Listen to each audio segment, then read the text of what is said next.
Hey guys, tonight we're stepping into something solid, something that still stands when you lean against it. We're talking about 1950s homes, the ones built with 2x4s that actually measure 2x4, the ones with plaster walls thick enough to muffle your neighbour's entire existence. The ones where the foundation was poured by men who believed buildings should outlast their grandchildren. These aren't just houses, they're time capsules of an era when shortcuts weren't industry standard, and planned obsolescence hadn't been invented yet. Before we dive in, take a second to like the video and subscribe, but only if you genuinely enjoy these strange little journeys through time where nostalgia meets insomnia in a dimly lit hallway. And thank you truly to the person who suggested this topic. Your ideas shape this channel in ways that matter more than algorithms ever could. Drop a comment telling me where you're listening from and whether your own home creaks in that good solid way, or in that concerning modern way. And hey, we're now live on Spotify, so if you want to drift off to these stories there, the link is waiting in the description. Now dim the lights, switch on a fan for that soft white noise, wiggle down under your blanket, and get comfortable. Really comfortable. Like you're not moving for 8 hours unless there's an actual emergency. Because tonight we're exploring a world where carpenters measured twice and cut once, where foundation concrete was mixed thick enough to survive nuclear paranoia, and where homes were built by men who smoked unfiltered cigarettes and somehow still lived to see their great-grandchildren graduate college. Have you ever wondered what made those old houses so different? What was in the lumber that isn't in the lumber now? Why do 1950s walls feel like they could stop a freight train while modern drywall crumbles if you look at it wrong? What did those builders know that we've somehow forgotten?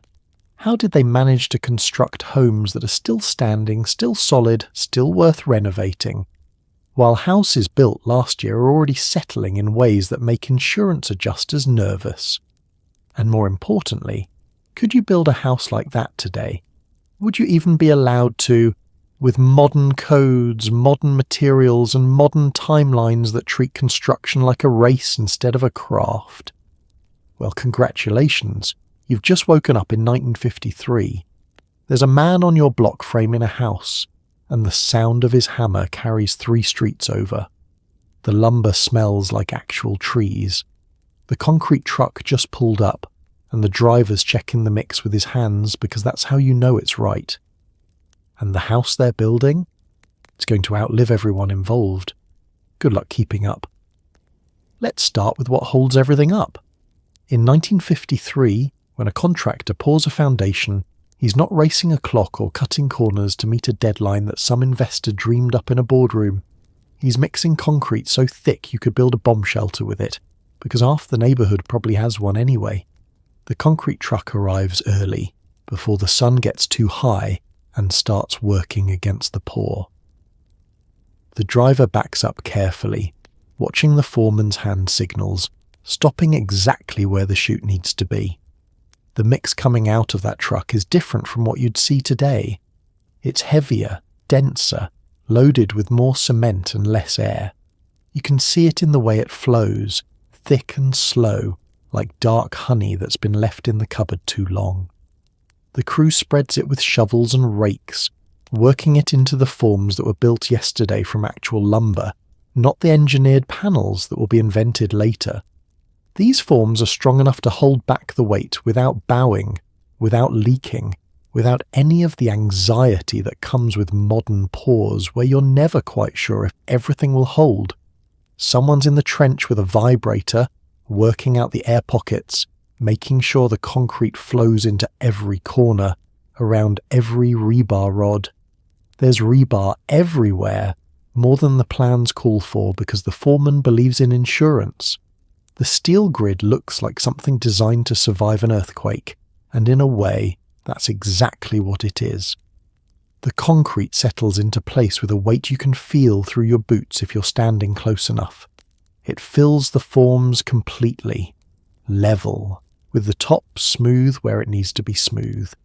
The finishers move across the surface with trowels and floats, working the cream to the top, creating a finish that will stay level for 70 years. Nobody's leaving until the pour is right, There's no clock-out time that matters more than getting this foundation correct, because everyone here understands what's riding on it. Every wall, every floor, every roof beam, everything that comes after depends on these few hours of work done right. The foreman walks the perimeter one more time, checking corners with a string line, verifying that everything is square, level, true. He's done this 100 times, but he checks anyway, because that's what you do when your name is attached to the work. By late afternoon, the concrete is starting to set, transforming from liquid to solid, beginning its long process of curing into something that will outlast everyone involved in pouring it. In a few days, they'll strip the forms and you'll see the result. Walls 16 inches thick, footings that spread the weight across twice the area they need to, a foundation that looks like it was designed to support a building 3 times this size. Because in 1953, over-engineering isn't a waste, it's insurance, it's pride. It's the difference between a foundation that cracks after the first hard freeze and one that's still holding steady 70 years later, when someone's great-granddaughter is renovating the kitchen and the inspector keeps saying the same thing. The foundation is perfect. Don't touch it. They don't make them like this anymore. And he's right. They don't.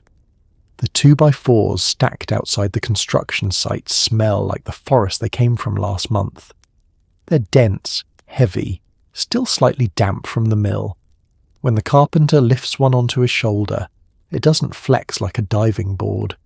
It sits solid, substantial, the kind of wood that makes you believe in the concept of permanence. This lumber came from old-growth forests, trees that took a century to reach harvest size. The growth rings are tight, close together, visible proof that these trees grew slowly in forests thick enough that they had to compete for sunlight. That slow growth created wood so dense that driving a nail requires real effort, not the easy punch-through of modern lumber that's more air than fibre. The carpenter runs his hand along a stud before lifting it into place. The surface is rough sawn in spots, smooth planed in others, and when he sights down its length checking for straightness, he nods with satisfaction. It's straight because the mill took time to dry it properly, stacked it with spacers so air could circulate, let it season until the moisture content dropped to where it needed to be.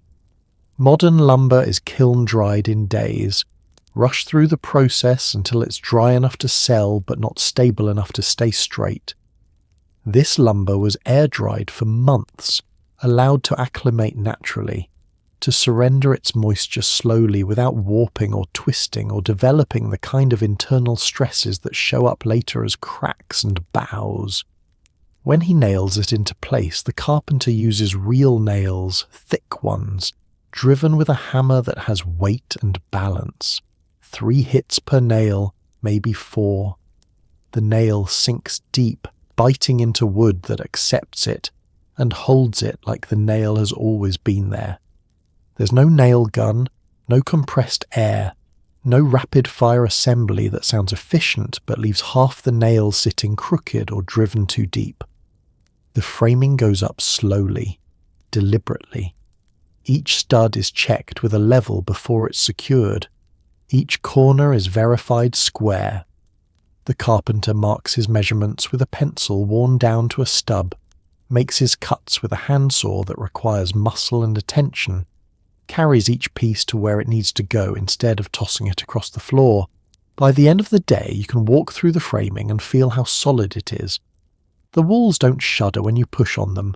The corners are tight, square, reinforced with blocking that wasn't in the plans, but went in anyway because that's how you build things that last.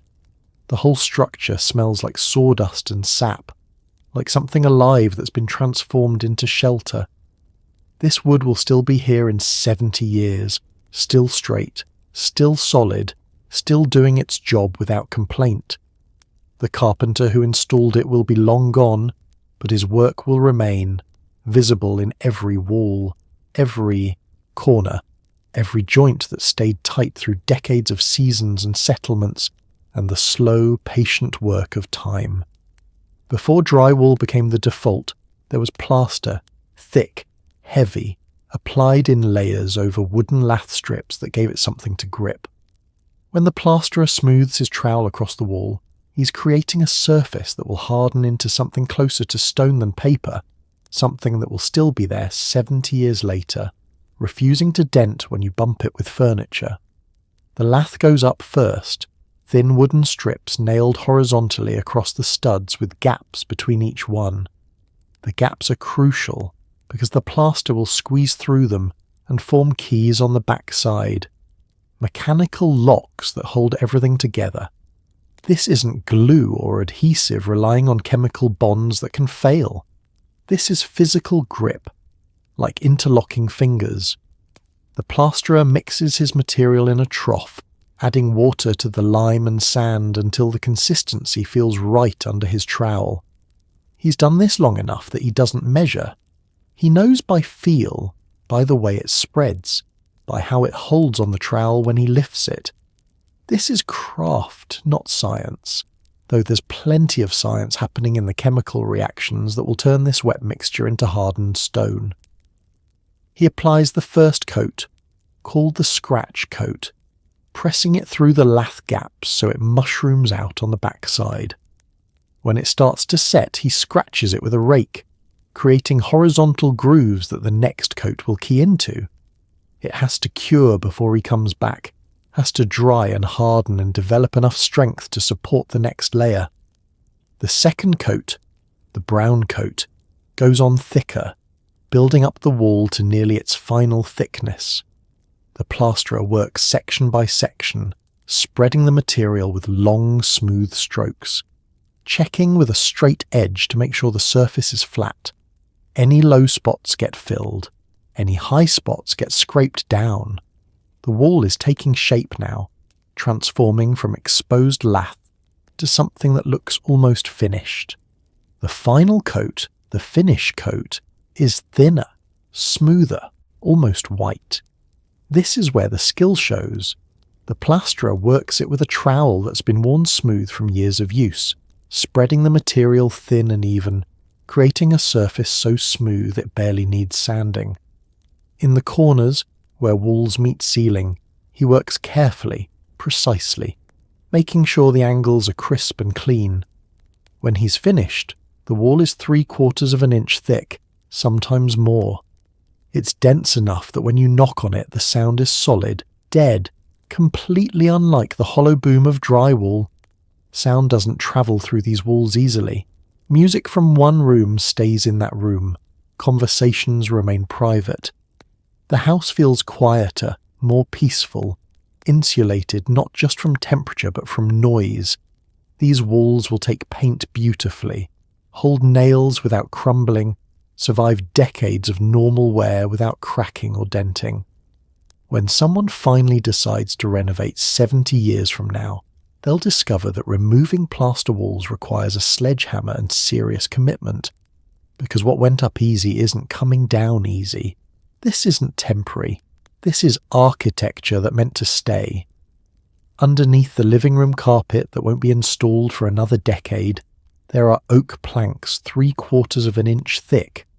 They're nailed into place with real nails, not the pneumatic staples that barely hold, and when you walk across them barefoot 60 years from now, they'll creak in that good, solid way that tells you they're still doing their job.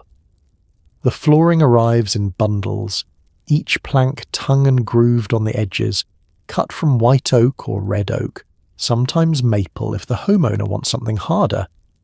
The wood is already finished at the mill, pre-sanded smooth, sealed with multiple coats of varnish that will protect it for years. This isn't raw lumber that needs finishing after installation. This is flooring ready to walk on the moment it's down. The floor installer starts in one corner, laying the first plank perfectly straight, because everything after depends on getting this one right. He checks it with a chalk line, adjusts it a fraction of an inch, then nails it down with cut nails that grip the subfloor like they're angry about something. Each nail goes in at an angle through the tongue, hidden by the next plank that slides into place. He works across the room, plank by plank, tapping. each one tight against the last with a rubber mallet and a scrap block that protects the tongue. The fit is precise, tight enough that you can barely see the seam, loose enough that the wood has room to expand and contract with the seasons without buckling. This is craftsmanship that understands wood is alive, still moving, still responding to moisture and temperature even after it's been cut and milled and installed. In the doorways, he cuts each plank to fit exactly, notching around the door frame, making sure the transition is smooth and clean. There are no transition strips, no metal thresholds, just wood meeting wood in joints so tight they look like they grew that way. The corners are the same, each plank cut to fit precisely, the gaps so small they're invisible unless you get down on your knees and look close. The whole room takes days, not hours. The installer won't be rushed, won't sacrifice quality for speed, won't leave gaps or loose boards or any of the shortcuts that show up in modern installations, where speed matters more than permanence. When he's finished, the floor is level, solid, beautiful, in the way that simple, honest materials are beautiful when they're installed correctly. This floor will survive generations. It will hold up under decades of foot traffic, furniture being moved, children playing, dogs running, all the normal chaos of family life. The finish will wear in the high traffic areas, sure, but the wood underneath will remain solid, dense, unaffected. Someone will refinish it eventually, sanding away the decades to reveal fresh wood underneath, and they'll discover that these planks are thick enough to be sanded 5 or 6 times before they get too thin. That's the difference. Modern flooring is thin, engineered, designed to look good for 15 years before it needs replacing. This flooring was designed to last until your great-grandchildren sell the house. The windows going into this house are made of wood so dense it feels like holding a small piece of furniture. The glass is thick, slightly wavy if you look close enough, and when the glazier sets each pane into its frame, he's using putty that will harden into a seal that actually seals, not the synthetic strips that shrink and crack after 5 winters. Each window is built like a piece of furniture because that's essentially what it is. The frame is mortised and tenoned at the corners, joints that interlock mechanically, reinforced with glue and wooden pegs. The sash that holds the glass is made the same way, carefully fitted so it slides smoothly in its track without binding or leaving gaps that let in drafts. The glazier works carefully, setting each pane of glass into its rabbited groove, bedding it in a thin layer of putty that will cushion it and seal it. He presses the glass firmly but gently, making sure it's seated completely, then secures it with glazier's points, small metal triangles that hold the glass in place while the putty cures. More putty goes on the outside, smoothed with a putty knife into a neat bevel that sheds water away from the glass.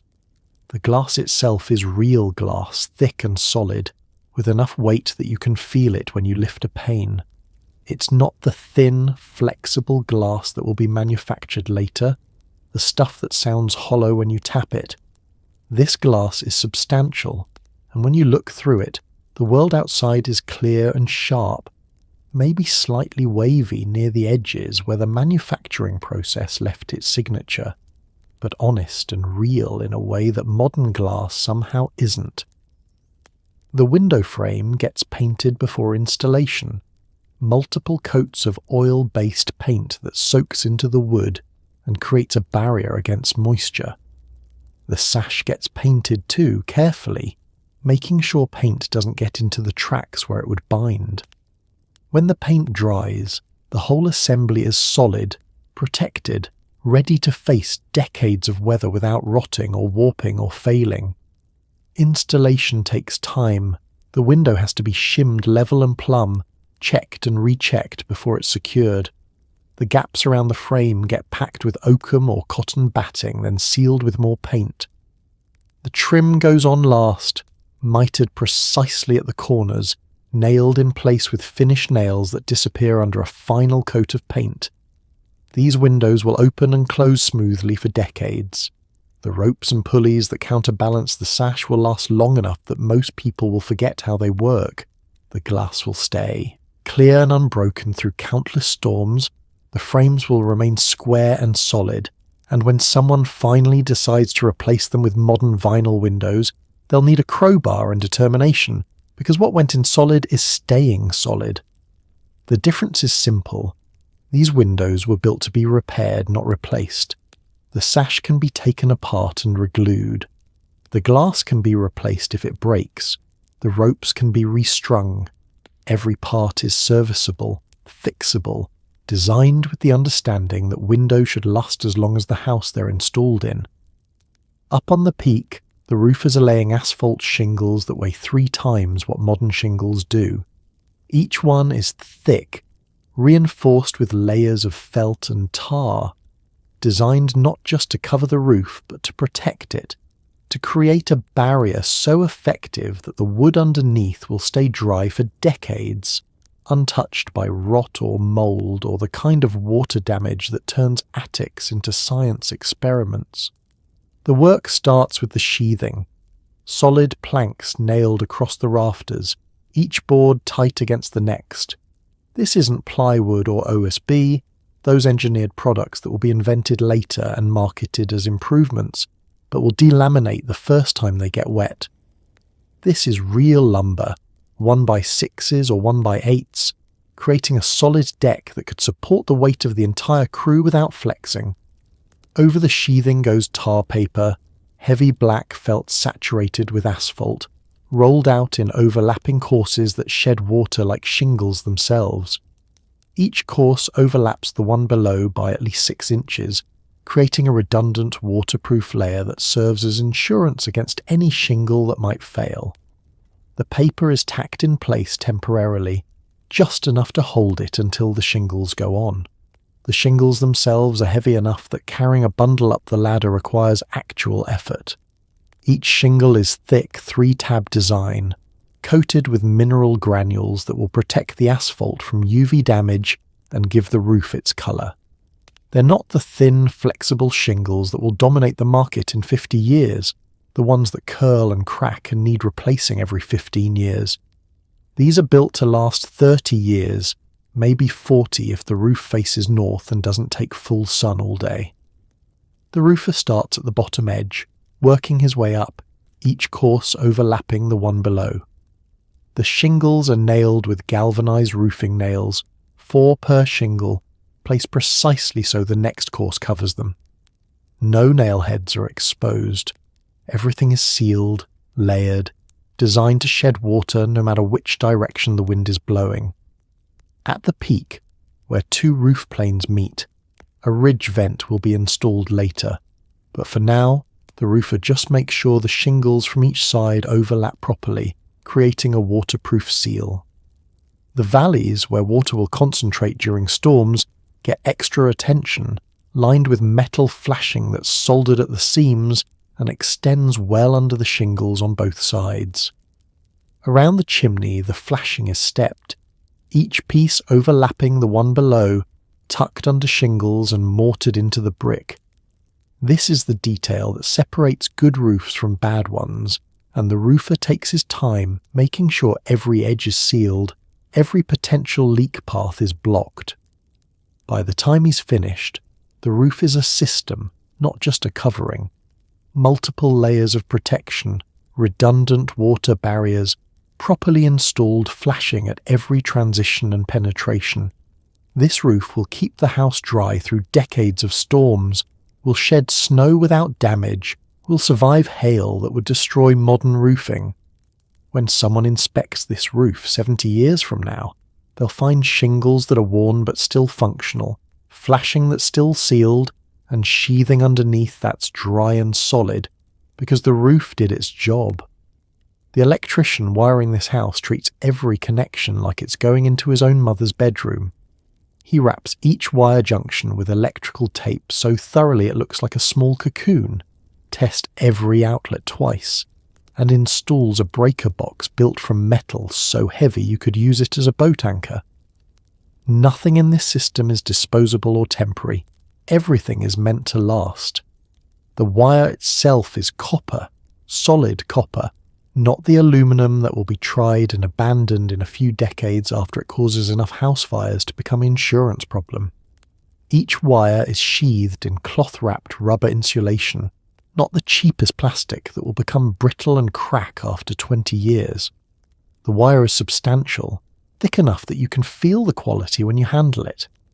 The electrician drills through the centre of each stud, running the wire through the framing in straight lines that make sense, that can be traced and understood by whoever comes after him. He's not drilling randomly or running wire along the path of least resistance. He's creating a system that's logical, organised, serviceable decades from now when someone needs to add a circuit or troubleshoot a problem. Each junction box is metal, thick gauge steel that's screwed securely to a stud or joist. The boxes are sized properly, with room for the connections and enough wire to work with. Modern boxes will be plastic, cramped, barely big enough to hold the connections they're supposed to contain. These boxes are generous, practical, designed by someone who understood that electricians have fingers and need space to work. Inside each box, the connections are made carefully. Wires are stripped to exactly the right length, twisted together clockwise so they tighten when the wire nut goes on, not counterclockwise, which works them loose. Each connection is tugged to make sure it's solid, then wrapped with electrical tape for extra insurance. The electrician knows that a loose connection creates resistance, resistance creates heat, and heat creates fires. The outlets and switches are commercial grade, heavy enough that they have real weight when you hold them. The contacts are thick brass that will handle decades of use without wearing out. The mounting screws are steel, not the pot metal that will strip out if you look at it wrong. Everything is built to be used repeatedly without failure. The breaker box is a work of art. Each circuit labelled clearly in pencil on the door, each breaker properly sized for the wire it's protecting. The main breaker is substantial, mounted at the top, with enough capacity to handle the load plus room to grow. The whole panel is organised, logical, the work of someone who takes pride in installation that's clean and professional. When the inspection happens, the inspector barely glances at the work, because he knows this electrician, knows his reputation, knows that everything will be correct because this man doesn't do work any other way. The inspection sticker goes on, the walls can be closed up, and the system will work flawlessly for decades before anyone needs to think about it again. The pipes going into the walls are copper, thick-walled, soldered at every joint with the kind of careful precision that suggests the plumber has both pride and patience. These aren't the thin plastic lines that will crack when the temperature drops or the quick connect fittings that weep slowly behind drywall until the damage is catastrophic. These are pipes that will still be here when your grandchildren sell the house. The plumber starts in the basement, running the main supply line from the water meter to the far corners of the house. The pipe is type L copper, thick enough that you can hold a 10-foot length in the middle and it barely flexes. Each section is cut with a tubing cutter that leaves a clean, square edge, then deburred inside and out so there's nothing to restrict flow or cause turbulence. The joints are soldered, not glued or crimped or pushed together with rubber O-rings that will eventually dry out and leak. The plumber cleans each joint with emery cloth until the copper shines, brushes on flux that will help the solder flow, then heats the joint with a torch until the copper is hot enough that the solder melts on contact and gets pulled into the joint by capillary action.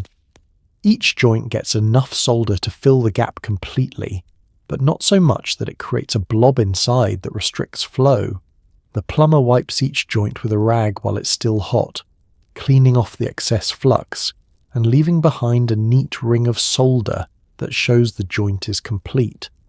When it cools, that joint is stronger than the pipe itself. It will never leak, never fail, never need attention. The drain lines are cast iron, heavy enough that installing them is a two-man job. The pipes are joined with hubbed fittings, each joint packed with oakum and sealed with molten lead that's poured in place and tamped down to create a waterproof seal. These drains will outlast the house, will never crack or separate or develop the kind of slow leaks that rot out floor joists and subflooring. In the walls, the pipes are secured with straps every few feet, held firmly but not so tight that they can't expand and contract with temperature changes. The plumber knows that copper moves when hot water runs through it, and pipes that can't move will eventually work their fittings loose. The straps have cushioning, felt, or rubber that prevents the pipes from rattling against the studs when water flows. The fixtures are commercial grade, the kind installed in schools and office buildings, built to handle decades of use without wearing out. The faucets have brass bodies and ceramic valve seats that won't drip after a few years. The toilets are cast iron with thick vitreous china bowls that will chip if you drop a wrench in them, but will never crack from normal use. Everything is tested before the walls close up. The plumber pressurizes the system, checks every joint for leaks, makes sure every fixture works properly. Nothing gets hidden until he's certain it's right, because he knows his reputation depends on the system working flawlessly for decades. Insulation in 1953 isn't spray foam or fiberglass batting that compresses into uselessness after a decade. It's rock wool, dense and fireproof, or cellulose blown so thick into the walls that the house holds temperature the way a thermos holds coffee. When winter comes, the furnace won't run constantly because the walls actually remember what insulation is supposed to do. The insulation contractor arrives with bags of rock wool, mineral fibre that looks like cotton candy but feels like steel wool when you touch it. The material is made from molten rock spun into fibres, non-combustible, resistant to moisture, dense enough that it doesn't settle or compact over time. This isn't the pink fluffy stuff that will dominate the market in 20 years and turn into a compressed mat that insulates about as well as a wool sweater. In the walls, the rock wool is friction fit between the studs, each bat cut precisely to fit the cavity completely. The contractor takes his time, making sure there are no gaps, no compressed areas, no places where air can move freely and carry heat with it. Around windows and doors, he cuts small pieces to fill the irregular spaces, packing them firmly but not so tight that he compresses the fibres and reduces their effectiveness. The ceiling gets even more attention. Up in the attic, the contractor blows loose cellulose, shredded newspaper treated with boric acid that makes it fire-resistant and unappealing to insects. The blower fills the spaces between joists to a depth of 8 inches, sometimes 10, creating a blanket of insulation so thick that standing in the attic feels like being inside a cloud. This insulation doesn't just slow heat transfer, it blocks it. The R value, the measure of thermal resistance, is high enough that the house will feel comfortable with minimal heating and cooling. In winter, heat stays inside instead of bleeding through the walls. In summer, the house stays cool even when the sun beats down on the roof all afternoon. But insulation does more than control temperature. It blocks sound, dampens noise from outside, keeps conversations from travelling between rooms. The house feels quieter, more peaceful, insulated from the world in ways that go beyond simple comfort. The contractor also insulates the pipes, wrapping hot water lines with foam sleeves that keep heat from escaping as water travels from the heater to the faucets. In the basement, he wraps the cold water lines too, preventing condensation that would drip onto the floor and eventually cause problems. The rim joists, where the floor framing sits on the foundation, get special attention.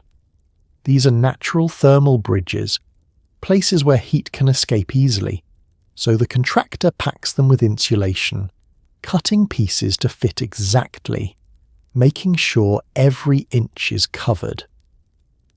When he's finished, the house is wrapped in a thermal envelope that will perform for decades without degrading. The insulation won't settle, won't compress, won't lose its effectiveness. 70 years from now, someone will open a wall during a renovation and find the insulation still fluffy, still doing its job, still as effective as the day it was installed. The carpenter framing the doorway takes his time, checking each corner with a level, adjusting until the bubble sits perfectly centered. He's not paid by the house, or by the hour in a way, that punishes precision. He's paid to build something right, and right means square, level, plumb, solid. Rush him and he'll tell you to hire someone else. He sets his level on the header, the horizontal beam over the opening, and watches the bubble drift slightly to the left. Not much, maybe a 1/16 of an inch, but enough. He taps the right end with his hammer, gentle strikes that shift the beam incrementally, checking after each tap until the bubble centers perfectly. Only then does he nail it in place, 3 nails on each end, driven home with steady strikes that seat them flush without crushing the wood. The side jambs get the same attention. He checks them with a 4-foot level, holding it against the wood while he studies the bubble. Plumb means straight up and down, not almost plumb, not close enough for government work. Plumb means the bubble is centered between the lines, and he won't move on until it is.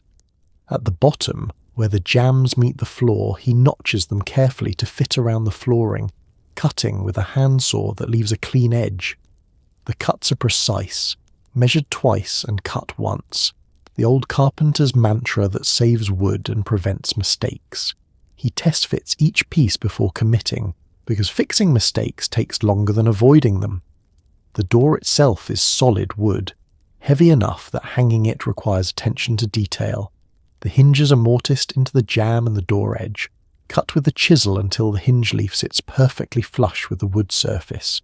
Each mortise is exactly the right depth, no more, no less, so the door will hang straight and swing freely without binding. He hangs the door on its hinges, drives the screws carefully, making sure each one goes in straight, then steps back to check the reveal, the gap between the door edge and the jamb. It should be even all the way around, 1/8 of an inch, no more, no less. He checks the top, both sides, the bottom, adjusting the hinges slightly until the reveal is perfect. The door swings open and closed smoothly, no rubbing, no sticking, latching cleanly when it closes. The lock set goes in next, bored holes for the knob and the deadbolt, carefully measured so everything aligns perfectly when the door is closed. The strike plate on the jamb is mortised flush, positioned so the latch catches firmly without being too tight. Around the opening, the trim goes on last. The carpenter mitre cuts the corners at exactly 45 degrees, checking each cut with a square before nailing the trim in place. The mitres meet perfectly at the corners, no gaps, no overlap, just clean joints that look like the trim grew that way. Each piece gets finish nails, set below the surface so they'll disappear under putty and paint. When he's finished, the doorway is perfect, square, plumb, level, solid. The door opens and closes the way a door should, smoothly and quietly. The trim is tight and clean. Nothing is temporary or approximate or close enough. Everything is right, because that's the only way this carpenter knows how to work. He moves on to the next opening, to the next detail that needs attention, working at a pace that looks slow to people who don't understand that speed and quality rarely occupy the same space. But the builder knows, and the homeowner will know 70 years from now when this doorway is still perfect, still square, still solid, while modern doorways are sagging and binding and needing adjustment after just a few years. This is craftsmanship. Not fast, not cheap, but right. And right lasts. Nothing in this house has been designed with a planned lifespan. There's no manufacturer hoping you'll need to replace it in 15 years. The water heater is built like a small locomotive. The furnace has parts you can actually see and understand. The doorknobs are solid brass that will develop a patina but never break. Planned obsolescence hasn't been invented yet, and it shows in every corner. The water heater sitting in the basement corner weighs more than most modern refrigerators. The tank is steel, thick gauge steel, lined with glass and protected by a sacrificial anode rod that will corrode instead of the tank itself. The anode can be replaced when it wears out, which means the tank itself can last 30 years, 40 if you're diligent about maintenance. This isn't a disposable appliance designed to fail the moment the warranty expires. This is equipment. The heating element, if you open the access panel, is substantial, built to be removed and replaced if it burns out. The thermostat is mechanical, a simple bimetallic strip that expands and contracts with temperature. Nothing electronic to fail, nothing digital to malfunction. You can understand how it works just by looking at it, and if it stops working, you can fix it with basic tools and common sense. The furnace is the same way. It's a cast iron beast that sits in the basement like it's been there since the foundation was poured. The firebox is thick, designed to withstand decades of heating and cooling cycles without cracking. The blower is a motor and a fan, both serviceable, both built to last. The controls are simple: a thermostat, a gas valve, an igniter. Nothing complicated, nothing proprietary, nothing that requires a computer science degree to troubleshoot. Even the doorknobs are built for permanence, solid brass, not plated pot metal that will flake and corrode after a few years. The mechanism inside is simple: a spindle and a latch, parts that can be disassembled and cleaned and put back together. The screws holding it all in place are brass too, thick enough that they won't strip out if you need to tighten them. These knobs will turn smoothly for decades, developing a warm patina from thousands of hands, wearing in rather than wearing out. The light fixtures are metal and glass, not plastic and wire. The switches on the wall are heavy, substantial, with thick brass contacts that will handle decades of use without burning out. The hinges on the cabinets are solid brass, screwed into solid wood, designed to carry the weight of the door without sagging. Every piece of hardware, every component, every material has been chosen not for how cheap it is, but for how long it will last. This extends to the smallest details. The nails are steel, not coated wire, that will rust and fail. The screws are brass or steel, with threads cut deep enough to hold. The glue is hide glue or casein, natural adhesives that form bonds stronger than the wood itself. Even the caulk around the bathtub is something that will harden and seal and stay sealed for years, not the acrylic squeeze tubes that shrink and crack after one winter. Nobody in 1953 is thinking about replacement cycles or planned obsolescence or how to engineer products that fail on schedule to drive repeat purchases. The manufacturers building these materials are competing on quality and durability, because that's what sells. A water heater that lasts 30 years gets recommended neighbours. A furnace that runs for 40 years builds a company's reputation. Quality is the marketing strategy. Walk through this house 70 years from now, and you'll find most of these original components still working.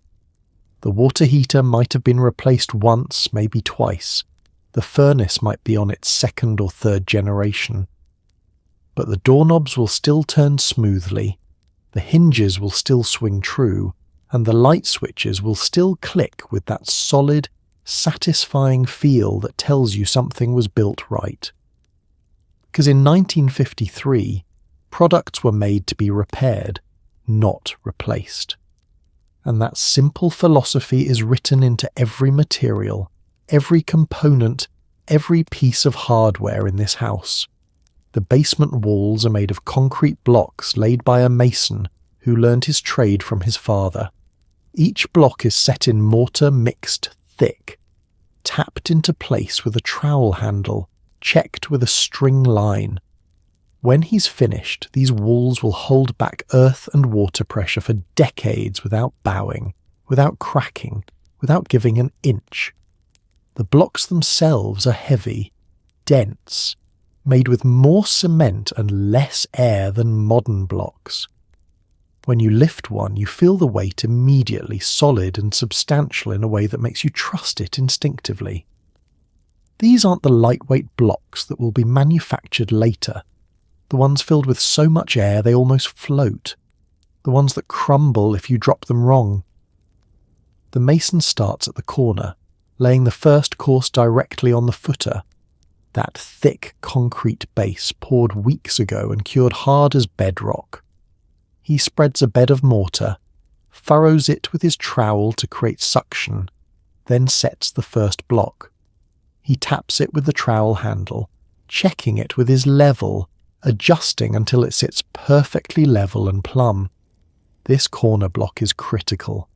Everything else follows from it.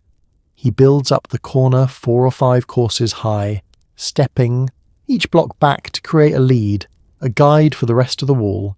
The other corners get the same treatment, built up carefully, checked obsessively, because once the corners are right, the wall between them is just a matter of following the string line. The string goes up, stretched tight between corner blocks, marking the top edge of the next course. The mason butters the end of each block with mortar, sets it in place, taps it level with the string.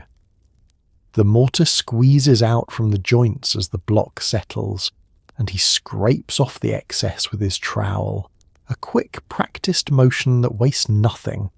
Each joint is packed full, no gaps, no voids where water could penetrate. The mason knows that mortar isn't just glue holding the blocks together. It's a system, a barrier, a structural element that makes the wall stronger than the sum of its parts. He tools the joints as he goes, running a jointer along each one to compress the mortar and create a slight concave that sheds water. At the corners, he alternates the orientation of the blocks, creating an interlocking pattern that adds strength. Where a window opening needs to be left, he installs a steel lintel, a beam that carries the weight of the blocks above across the opening. The lintel sits in mortar beds on both sides, bearing on at least 8 inches of wall, enough support that it will never sag or fail. The top of the wall gets special attention. A bond beam, a course of blocks with the cores filled solid with concrete and reinforced with rebar, ties everything together and provides a solid bearing surface for the floor joists that will sit on top.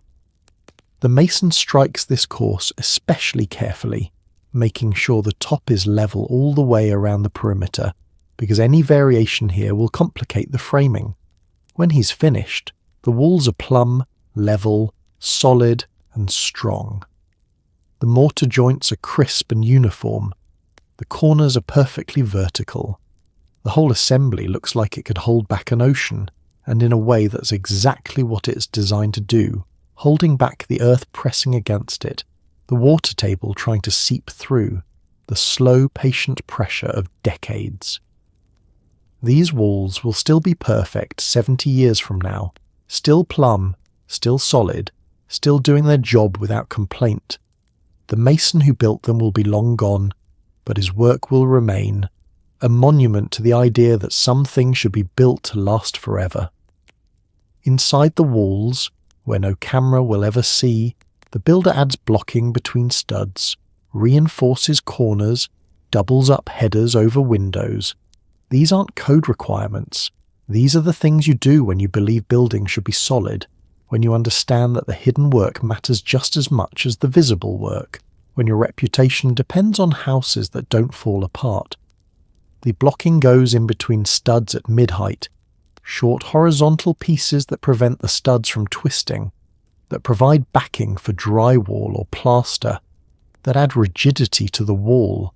It's extra work, extra lumber, extra time, but the builder doesn't question it. This is how you build walls that stay straight, that don't develop waves and ripples as the house settles and ages. At the corners where 2 walls meet, he doesn't just nail 2 studs together and call it good. He builds a corner post, 3 studs assembled with blocking between them, creating a solid column that gives both walls something substantial to attach to. The corner will be rock solid, won't flex when you lean against it, won't develop cracks in the plaster where walls meet ceiling.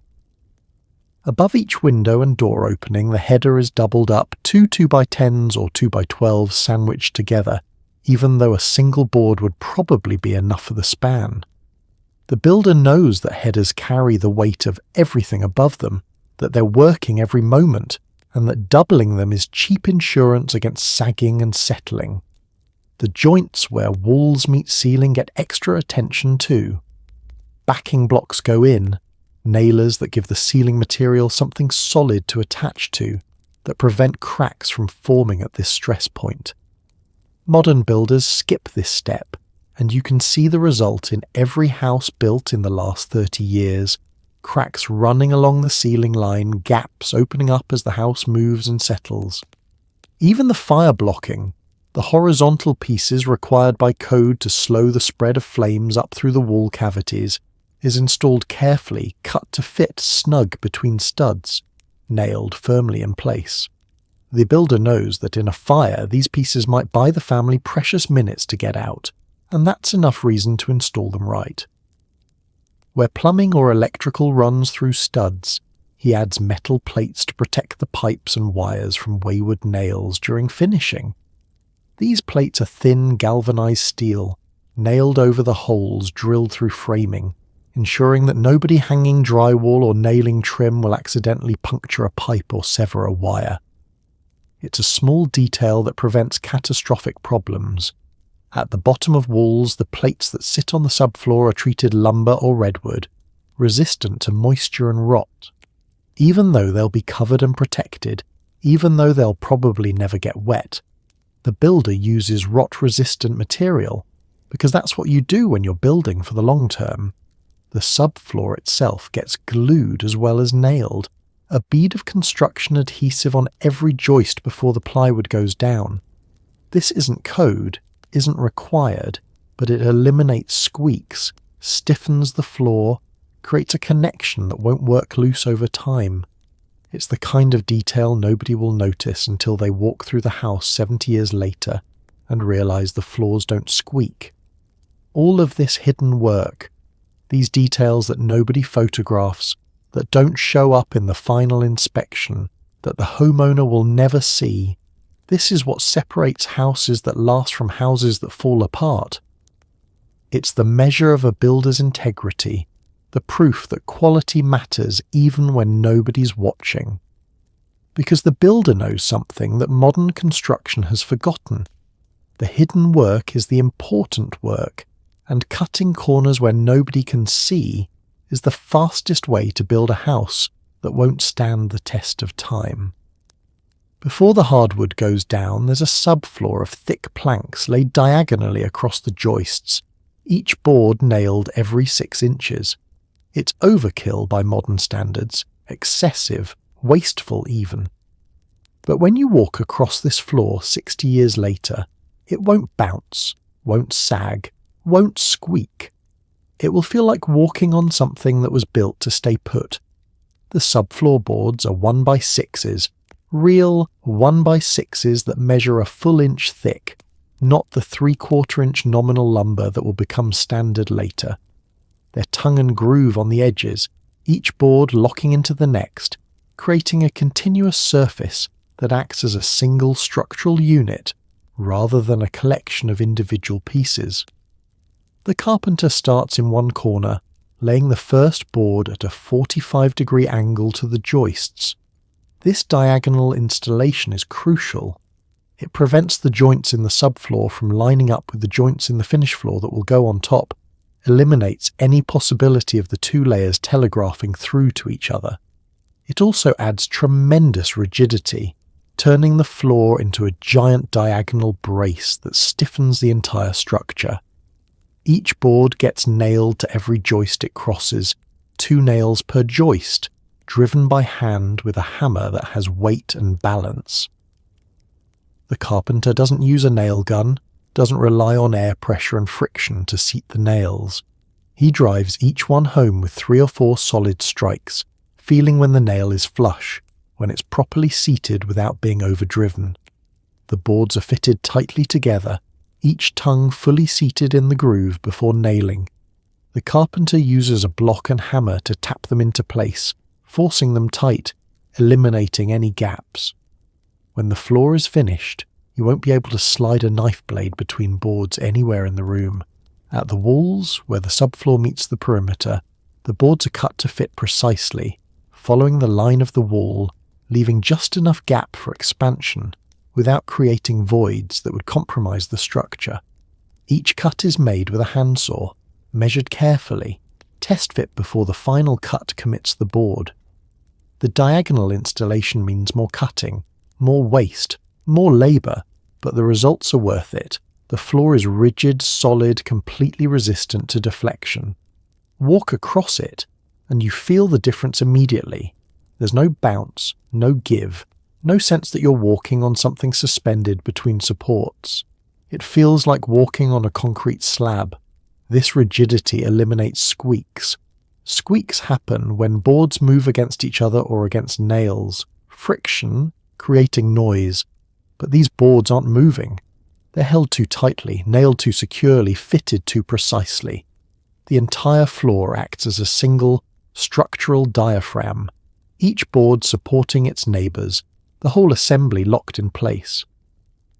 When the hardwood floor goes on top, it will have a perfect surface to bear on, flat and solid and completely stable.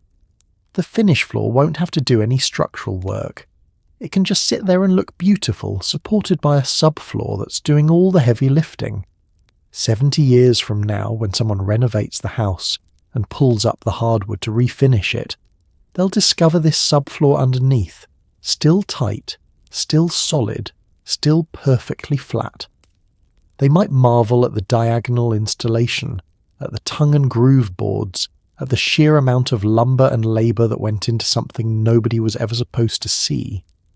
And they'll understand, maybe for the first time, why this old house feels so solid underfoot, why the floors don't squeak or bounce, why everything feels substantial and permanent in a way that modern houses somehow never do. The floor joists in this house are actual 2x10s, not the engineered lumber that will be invented later, the kind that's more glue than wood. These are solid beams cut from old-growth timber, dense enough that you'd struggle to drive a nail through them, spaced 16 inches apart, because that's what you do when you want floors that don't bounce when someone walks across the room. Each joist is hand-picked at the lumber yard, the builder walking through the stacks, sighting down each board, rejecting any that show excessive crown or twist. He's looking for straight-grained lumber, wood that grew slowly and evenly, boards that will stay true after they're installed. The rejected boards go back in the pile for someone less particular. These boards go on his truck.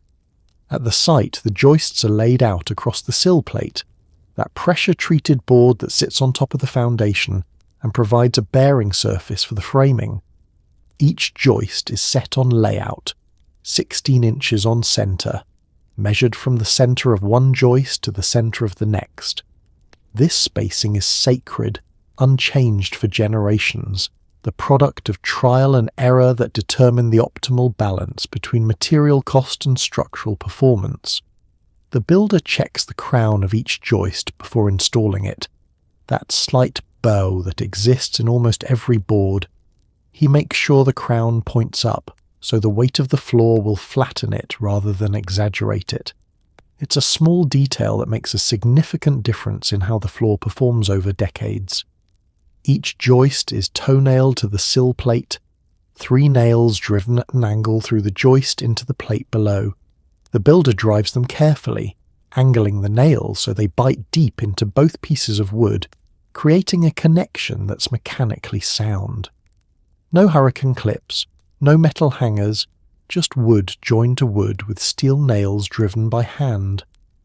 At the centre of the span, where the joists bear on a beam or bearing wall, he adds solid blocking, short pieces of 2x10 cut to fit snugly between the joists.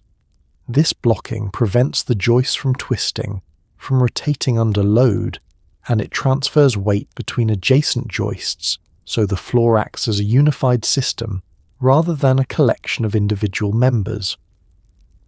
The joist spacing and size are deliberately over-engineered for typical residential loads. These joists could handle a live load twice what's required by code, could support a grand piano in every room without deflecting noticeably. The builder knows that stiff floors feel better underfoot. that bounce and deflection create the sense that something isn't quite right, even if everything is technically adequate.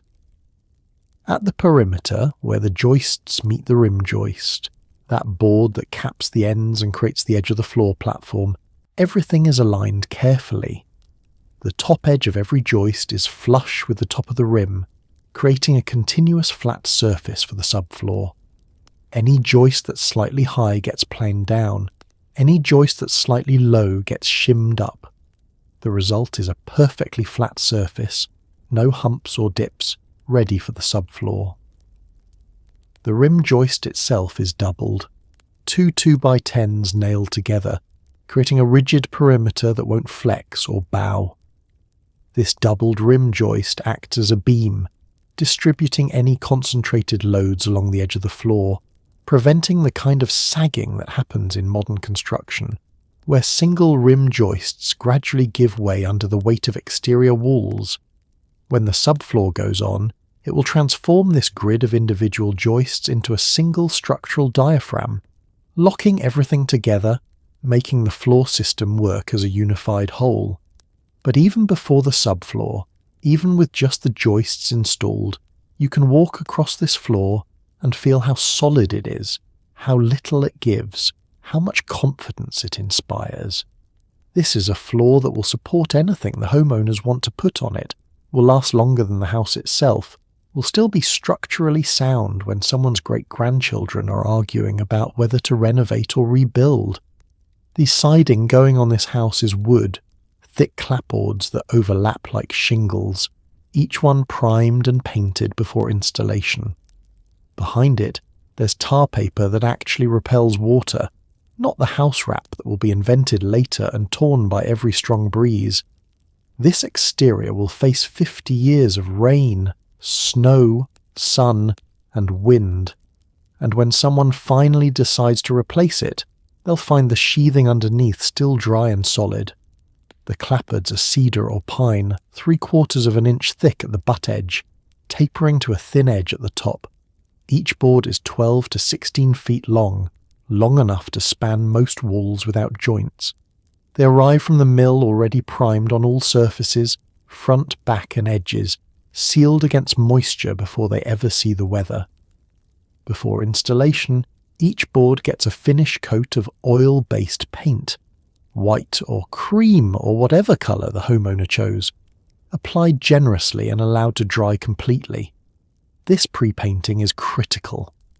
Once the siding is installed, the overlapped sections will be protected, sealed from weather without needing to be reached by a brush. The tar paper goes on first, heavy felt saturated with asphalt, rolled out horizontally across the sheathing. Each course overlaps the one below by 6 inches, creating a redundant waterproof barrier. The paper is tacked in place with roofing nails, just enough to hold it until the siding goes on. Where the paper wraps around corners or meets windows, it's cut and folded carefully, ensuring complete coverage with no gaps. The siding installation starts at the bottom, the first course nailed directly over a starter strip that kicks the bottom edge out to match the angle of the courses above. Each clapboard overlaps the one below by at least an inch, creating a weather-resistant surface where water runs down and off without finding any horizontal surfaces to sit on. The carpenter nails each board at the studs, one nail per stud, driven through the board just above where the next course will overlap it. This way the nail penetrates only one board, not two, allowing each board to expand and contract independently with moisture and temperature changes. The nails are galvanized, resistant to rust, and they're driven flush but not overdriven, snug against the wood without crushing it. At the corners, the siding meets corner boards, vertical trim pieces that protect the end grain and create a finished edge. These corner boards are installed first, plumb and straight, and the siding butts against them, each cut end sealed with paint before installation. The result is clean, crisp, protected from water infiltration.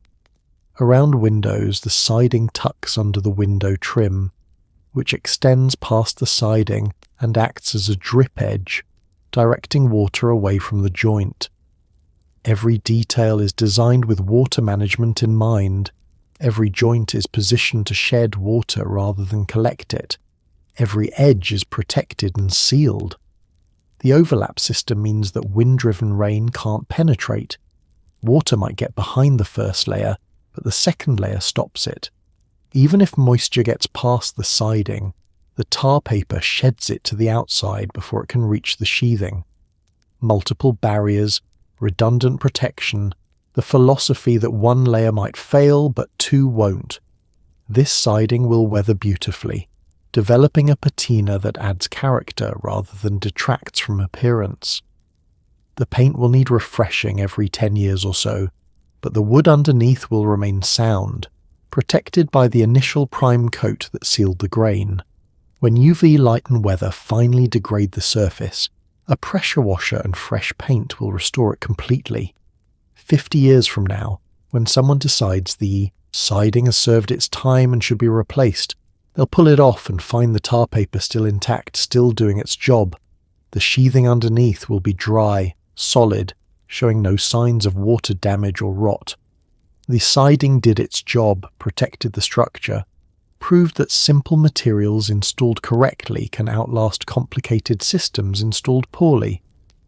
The doors are solid wood, heavy enough that closing one requires actual effort, hung on hinges that could support twice their weight. The frames are made from lumber that won't warp or twist because it was allowed to dry properly before milling. 70 years from now, these doors will still close flush, still latch properly, still do the one-job doors are meant to do without drama or adjustment. Each door is built from solid wood panels, not the hollow core doors that will dominate the market in 20 years, those doors that are essentially cardboard wrapped in veneer. These are 5-panel doors, traditional design, with vertical stiles and horizontal rails joined with mortise and tenon joints.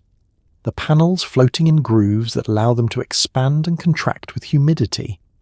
The wood is pine or fir, kiln-dried to the correct moisture content, then allowed to acclimate in the shop before milling. This acclimation is crucial. Wood moves with moisture, and wood that hasn't stabilized will warp and twist after installation. These doors were given time to reach equilibrium with the ambient humidity, time to stop moving before they were cut and assembled. The finish is multiple coats of varnish or paint, sanded between coats, building up a protective layer that seals the wood and gives it depth and richness. The final coat is rubbed out to a satin finish that's smooth to the touch, that shows no brush marks or imperfections. These doors are furniture, treated with the same care and attention as any piece of fine woodworking. The hanging is where craftsmanship really shows. Each hinge is mortised into both the door and the jamb, the recess cut precisely so the hinge leaf sits flush with the surface. The carpenter uses a chisel to cut these mortises, working carefully to achieve the correct depth, checking repeatedly to ensure the fit is perfect. The hinges themselves are solid brass, heavy gauge, with thick pins that won't wear or bend. Each hinge has 5 knuckles, more than necessary but providing extra strength and smoother operation. The screws are brass, matching the hinges, with threads cut deep enough to grip firmly in the wood. When the door is hung, the carpenter adjusts it carefully, shimming behind the hinges if needed to achieve perfect alignment. The gap between the door and the jamb, called the reveal, should be consistent all the way around, 1/8 of an inch, narrow enough to look tight but wide enough to prevent binding, as the wood moves with seasons. The latch is a mortise lock set, installed in a pocket cut into the edge of the door. The mechanism is entirely contained within the door, nothing protruding, everything flush and clean. The faceplate is mortised, flush with the door edge. The strike plate on the jamb is mortised flush with the jamb face. When the door closes, the latch engages with a solid click that speaks of precise alignment and quality hardware. The operation is smooth, effortless. The door swings on its hinges without binding, without squeaking, hanging perfectly plumb so it stays wherever you leave it, open or closed or anywhere in between. The latch catches cleanly without rattling or requiring force.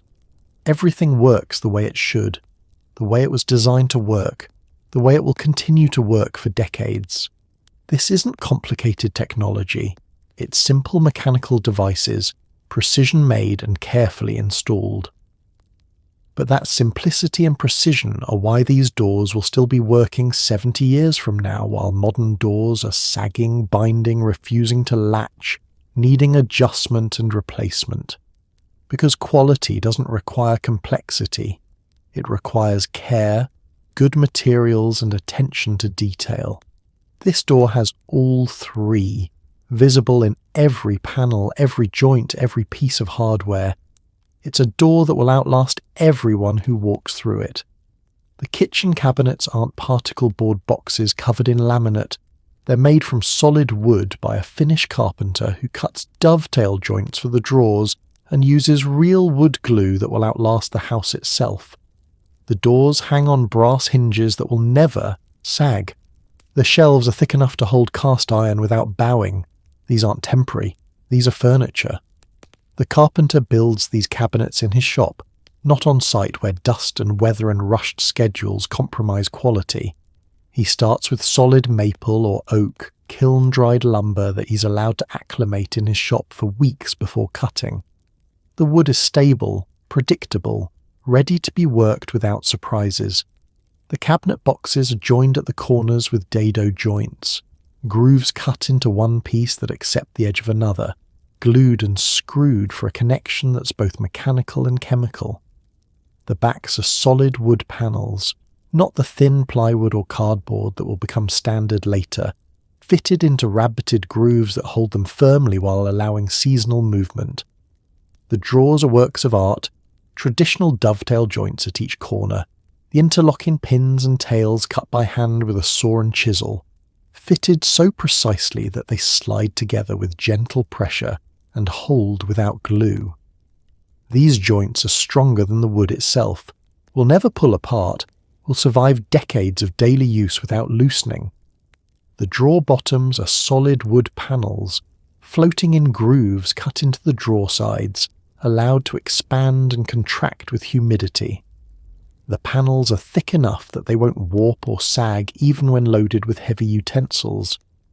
The drawer slides are wood on wood, the drawer sides riding in grooves cut into the cabinet frame, smooth and tight and needing no maintenance beyond an occasional rub with wax. The cabinet doors are frame and panel construction, the same technology used in the entry doors but scaled down. Vertical stiles and horizontal rails, mortised and tenoned at the corners with panels floating in grooves. The grain is carefully matched, each door showing consistent figure, the wood selected for beauty as well as stability. The hinges are solid brass, mortised flush into both the door and the face frame, adjusted so the doors hang perfectly, close with a satisfying snugness, stay closed without catches or magnets. The carpenter spends hours on the doors, adjusting each one until the reveals are perfect, until they all align in a way that speaks of precision and care. The finish is multiple coats of varnish, hand-rubbed between coats to achieve a depth and warmth that spray finishes never match. The final surface is smooth as glass, rich and glowing, bringing out the natural beauty of the wood grain. This finish will protect the wood for decades, will develop a patina that adds character rather than detracts from appearance. Inside the cabinets, the shelves are thick, 3/4-inch solid wood, wide enough to span from front to back without support. They rest on adjustable pins, brass or steel, set into holes drilled precisely with a template that ensures all the holes align perfectly. The shelves can be moved up or down to accommodate different storage needs, but they're so well fitted that they look permanent wherever they're placed. The installation is the final test of quality. The carpenter levels each cabinet carefully, shims where necessary, screws them together and to the wall with a precision that makes them feel like built-ins rather than furniture. The face frames align perfectly, creating continuous lines across multiple cabinets. The doors, when closed, form a unified surface with consistent reveals and perfect alignment. These cabinets will be here 70 years from now, still solid, still beautiful, still functioning exactly as designed. The drawers will still slide smoothly, the doors will still close properly, the shelves will still hold cast iron without complaint. Their furniture, built to furniture standards, expected to last as long as the house itself. The staircase is built into the house like it's load-bearing, which in a way it is. Each tread is thick oak, notched into stringers made from 2x12s. The whole assembly is wedged, glued, and nailed so thoroughly that it becomes part of the structure. When you climb these stairs 50 years from now, they won't creak, won't bounce, won't feel temporary. They'll feel like what they are, permanent. The stringers, those diagonal beams that support the stairs, are laid out with careful precision. The carpenter uses a framing square and a pencil, marking the tread and riser cuts on each stringer, checking and rechecking to ensure every measurement is exact. The rise and run must be consistent from bottom to top. Any variation creates a trip hazard, a step that feels wrong when you're climbing in the dark. The cuts are made with a handsaw following the pencil lines exactly, creating notches that the treads will rest in. These aren't cleats screwed to the face of the stringer, the cheap method that will become common later. These are structural notches cut into solid 2x12 lumber, creating a rigid connection between tread and stringer. Before assembly, the carpenter applies glue to every joint. Thick beads of wood glue that will create a chemical bond stronger than the wood fibres. The treads are set into their notches, pressed firmly to spread the glue, then secured with nails driven at angles to prevent withdrawal. Wedges are driven from underneath, forcing the treads tight against the stringers, eliminating any gaps. The risers, the vertical boards between treads, are installed the same way, glued and nailed into rabbets cut into the back of each tread and the front of the tread below. The risers aren't just cosmetic, they add tremendous rigidity to the staircase, preventing the treads from twisting or moving independently. The entire assembly is installed as a unit, lifted into place and secured to the floor at the bottom and the header at the top. Blocking is added behind the stringers, connecting them to the wall framing, making the staircase part of the building structure rather than furniture sitting in an opening. The handrail is solid wood, 2 inches in diameter, smooth and comfortable to grip.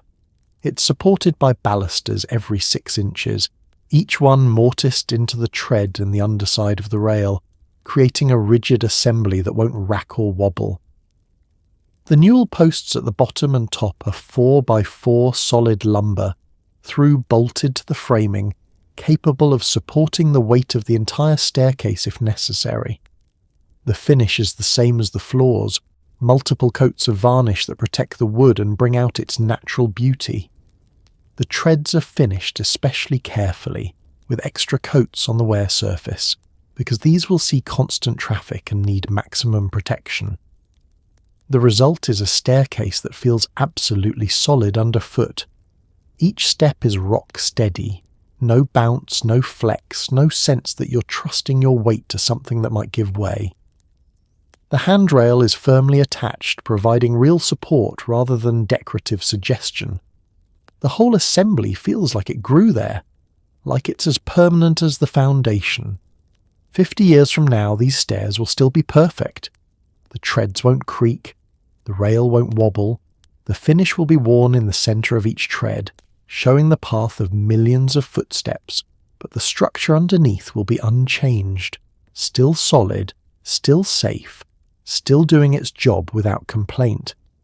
The attic isn't a forgotten dead space.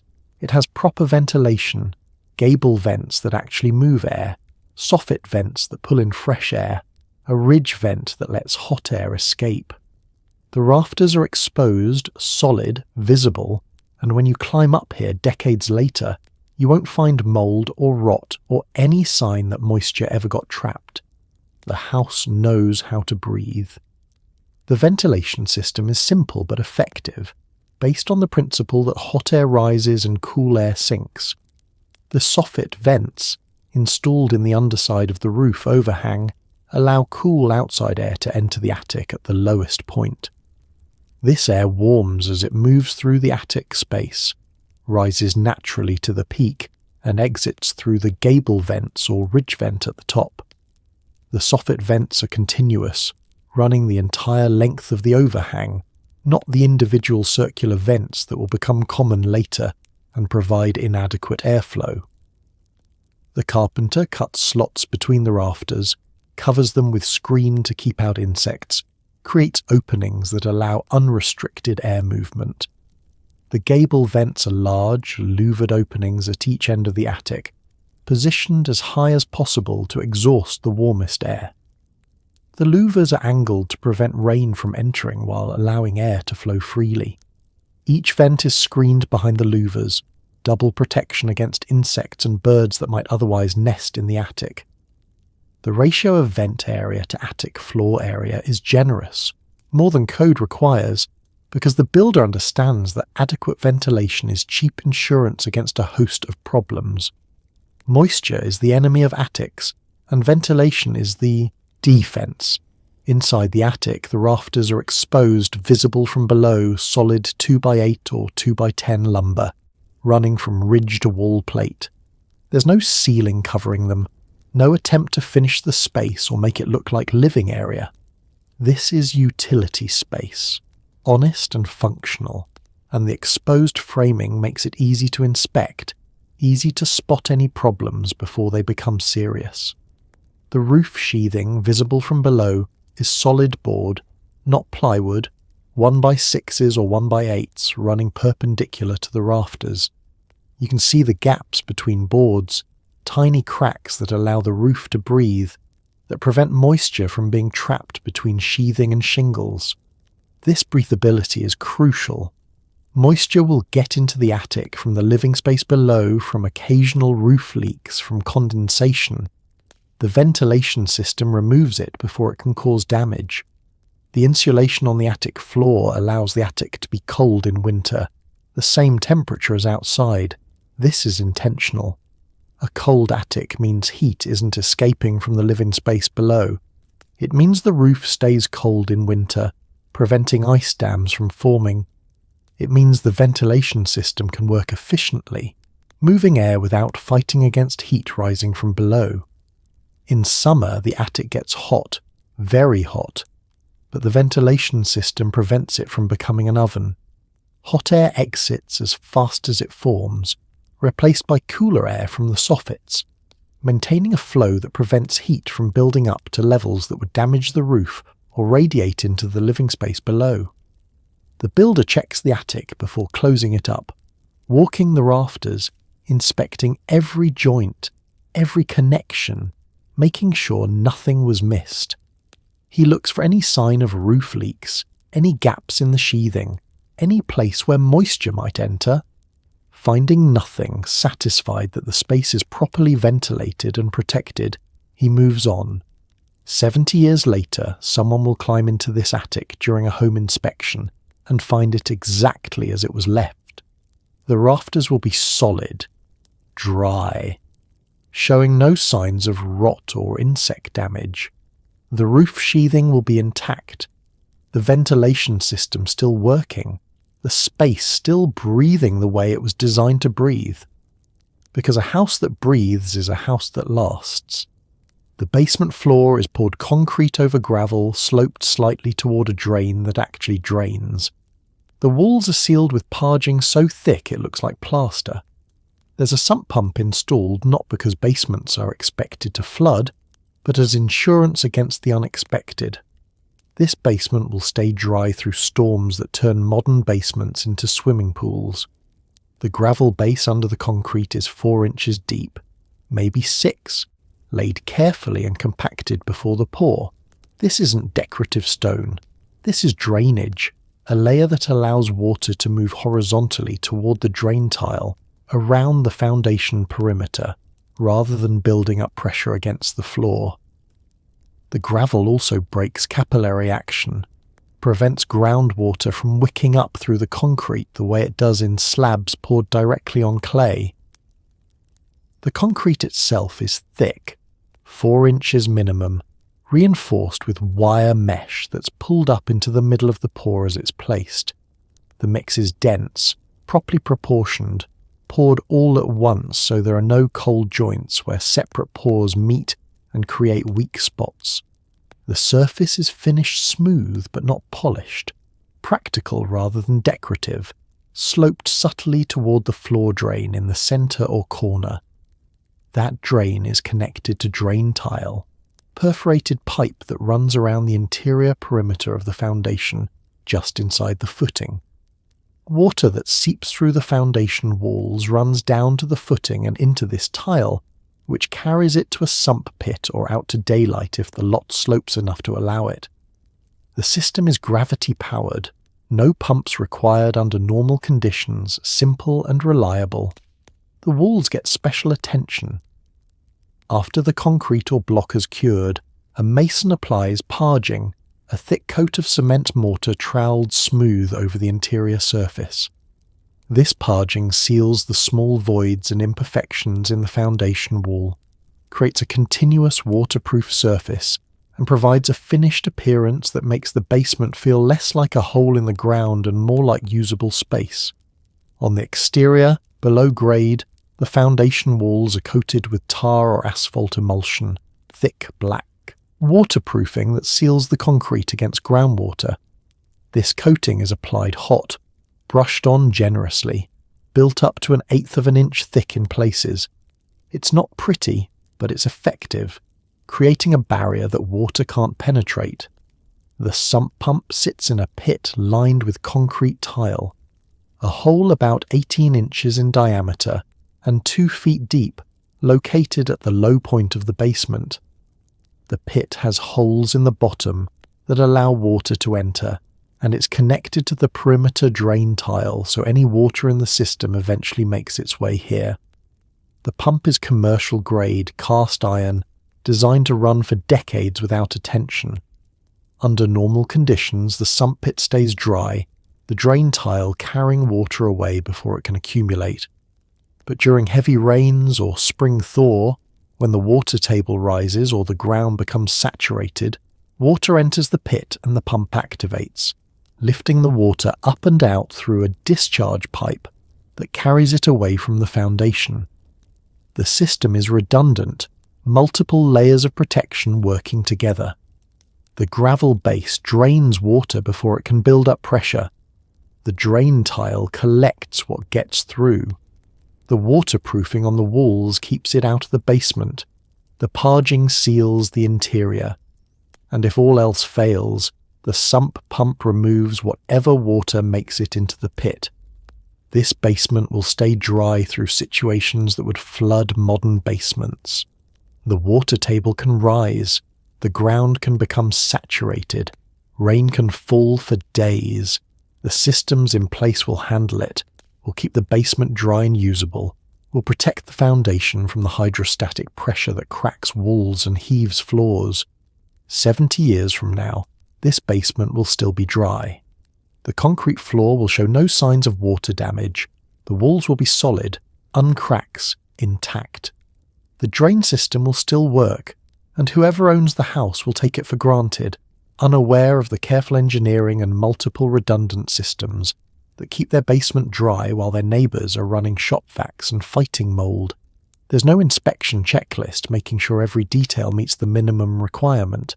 There's just a builder who learned his trade during the Depression, who understands that his reputation lives in every house he builds.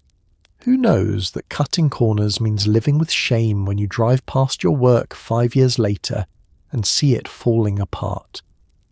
He learned from his father, who learned from his father, a chain of knowledge passed down through generations before anyone thought to write it into codebooks and inspection protocols. The standards exist in his hands, in his eye, in the automatic way he checks a corner for square or sights down a board for straightness. These aren't rules he follows because he has to. These are principles he believes in because he's seen what happens when you ignore them. He remembers houses from the 20s that are still solid, still standing, still worth maintaining. He remembers houses thrown up quickly during the war that are already showing problems, siding pulling loose, floors sagging, roofs leaking. The difference isn't the materials, the difference is the care, the attention, the unwillingness to accept anything less than right. When he frames a wall, he doesn't stop at code minimum. He adds blocking because walls should be rigid. He doubles headers because they carry weight. He uses straight lumber because crooked lumber stays crooked. These decisions aren't required by any inspector. They're required by his own sense of what quality means. When he installs windows, he doesn't just shim them level and nail them in place. He checks them with a level and a square. He makes sure they operate smoothly before securing them. He flashes them properly, even though no inspector will ever see the flashing, because he knows that water damage starts with details nobody bothered to get right. His pride is invested in work that nobody sees. The blocking between studs that stiffens walls, the extra insulation around pipes, the careful caulking of every gap, the way he sweeps up at the end of each day and stacks materials neatly instead of leaving chaos. These details don't appear on punch lists or inspection forms, but they matter to him because his name is on this house. He works at a pace that looks slow to people who don't understand that speed and quality rarely coexist. He measures twice, cuts once, checks his work before moving on. He doesn't leave problems for someone else to fix. He doesn't install something wrong knowing it will pass inspection. He does it right because doing it wrong isn't acceptable to him, regardless of whether anyone else would notice. His standards come from a different era, a time when your reputation was built over decades and destroyed overnight. Word travels in small communities. People know who builds quality and who cuts corners. A house that falls apart damages more than the homeowner's investment. It damages the builder's name, and in his world, a damaged reputation means lost work, lost respect, lost standing in the community. So he builds every house like his own family will live in it, because in a way they do. His reputation lives there. His pride lives there. His self-respect is written into every joint, every connection, every detail that was done right when it could have been done quickly. He doesn't talk about quality or craftsmanship. Those are marketing words, used by people who have to convince others that their work is good. His work speaks for itself. Drive past one of his houses in 10 years, 20 years, 50 years. It will still be solid, still square, still standing proof that some people build to last because that's the only way they know how to build. These unwritten standards, these principles that live in his hands rather than in code books, these are what separate houses that last from houses that don't. And 70 years from now, when someone renovates one of his houses and discovers how well it was built, they'll understand that quality never goes out of style and craftsmanship never becomes obsolete. This house will take 4 months to build, maybe 5. Nobody's rushing. The concrete needs to cure, the plaster needs to dry, the paint needs multiple coats. The modern idea that you can frame, side, roof, and finish a house in 8 weeks hasn't been invented yet, and it shows in the quality of what gets built when time is treated as an ally instead of an enemy. The foundation is poured in early spring, when temperatures are moderate and the concrete can cure slowly and properly. It sits for 2 weeks before the framing crew arrives, giving the concrete time to reach its design strength, to shrink and settle and stabilize. Rushing this stage creates cracks, creates stress in the foundation that shows up as problems years later. The framing takes 3 weeks, possibly 4, done carefully by a crew that's been working together long enough that they move efficiently without rushing. They frame one section at a time, check their work before moving on, don't leave problems to be fixed later. The walls go up square and plumb. The roof is framed straight and true. Everything is solid before they move to the next phase. When the framing is complete, the house sits for a week while the lumber acclimates, while any movement or settling happens before the exterior goes on. This waiting period seems wasteful to modern sensibilities, but it prevents problems. Lumber moves, houses settle. Better to let it happen now, while adjustments can be made easily, than later when walls are closed and finished. The roof goes on next, shingles installed over several days, work stopping when rain threatens because wet sheathing leads to problems. The roofers take their time, ensuring every shingle is properly aligned, every flashing is correctly installed, every detail is right. A roof installed quickly is a roof that leaks. A roof installed carefully is a roof that lasts. The siding follows, boards installed one at a time, each one painted before installation, fitted carefully around windows and corners. This isn't production work, boards flying up as fast as nailers can fire. This is craft work, each board positioned precisely, checked for level, nailed properly. The crew installs maybe 200 square feet per day, a pace that seems glacial by modern standards, but produces results that last for generations. Inside, the plaster goes on in stages, scratch coat first, then brown coat, then finish coat, with days between each application for drying and curing. The plasterers can't be rushed. Wet plaster applied over wet plaster fails. The schedule accommodates the material's needs, not the other way around. The electrical and plumbing rough-in happens while the plaster is drying, trades working carefully to avoid damaging the framing, running their systems logically and neatly. There's no sense of crisis, no pressure to finish by an arbitrary deadline. The work gets done when it gets done right rather than done fast. The finish work stretches over weeks. Trim is installed carefully, joints fitted precisely, nail holes filled and sanded, cabinets are built and installed with attention to detail. Floors are sanded and finished, multiple coats with drying time between each. Paint goes on walls in multiple thin coats rather than one thick coat, building up a finish that will last. The modern 8-week construction schedule requires cutting corners that aren't obvious until years later. Lumber that hasn't been allowed to acclimate. Concrete that hasn't fully cured before load is applied. Paint that goes on before substrates are properly prepared. Each shortcut saves time now but costs quality forever. This 4 or 5 month timeline isn't waste or inefficiency. It's respect for materials and processes, understanding that some things can't be rushed without consequences. The concrete needs time to cure, the plaster needs time to dry, the paint needs time to harden, the lumber needs time to acclimate. These aren't optional stages that can be compressed or eliminated. They're necessary parts of building something that will last.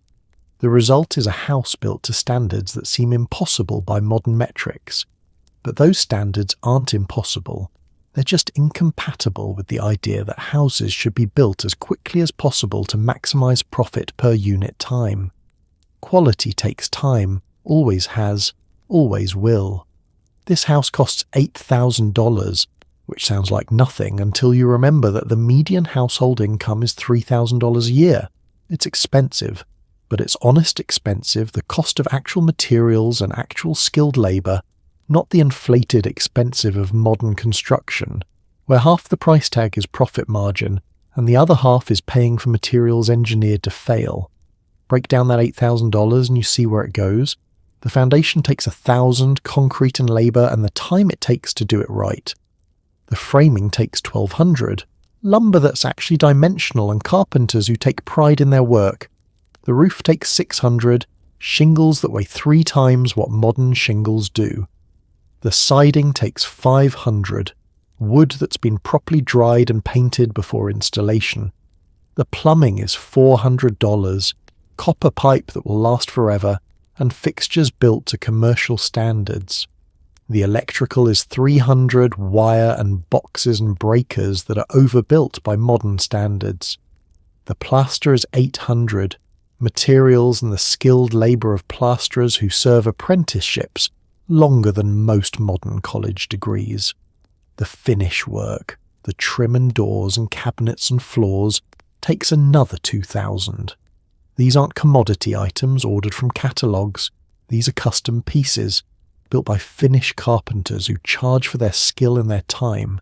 The hardware alone, the doorknobs and hinges and locks, cost more than entire doors will cost in 50 years. What you're not paying for is planned obsolescence. The water heater isn't designed to fail in 12 years, so you'll buy another one. The furnace isn't built with components that can't be repaired. The windows aren't made from materials that will degrade in sunlight. Everything is repairable, maintainable, built to last indefinitely with a reasonable care. You're also not paying for artificial scarcity or inflated profit margins.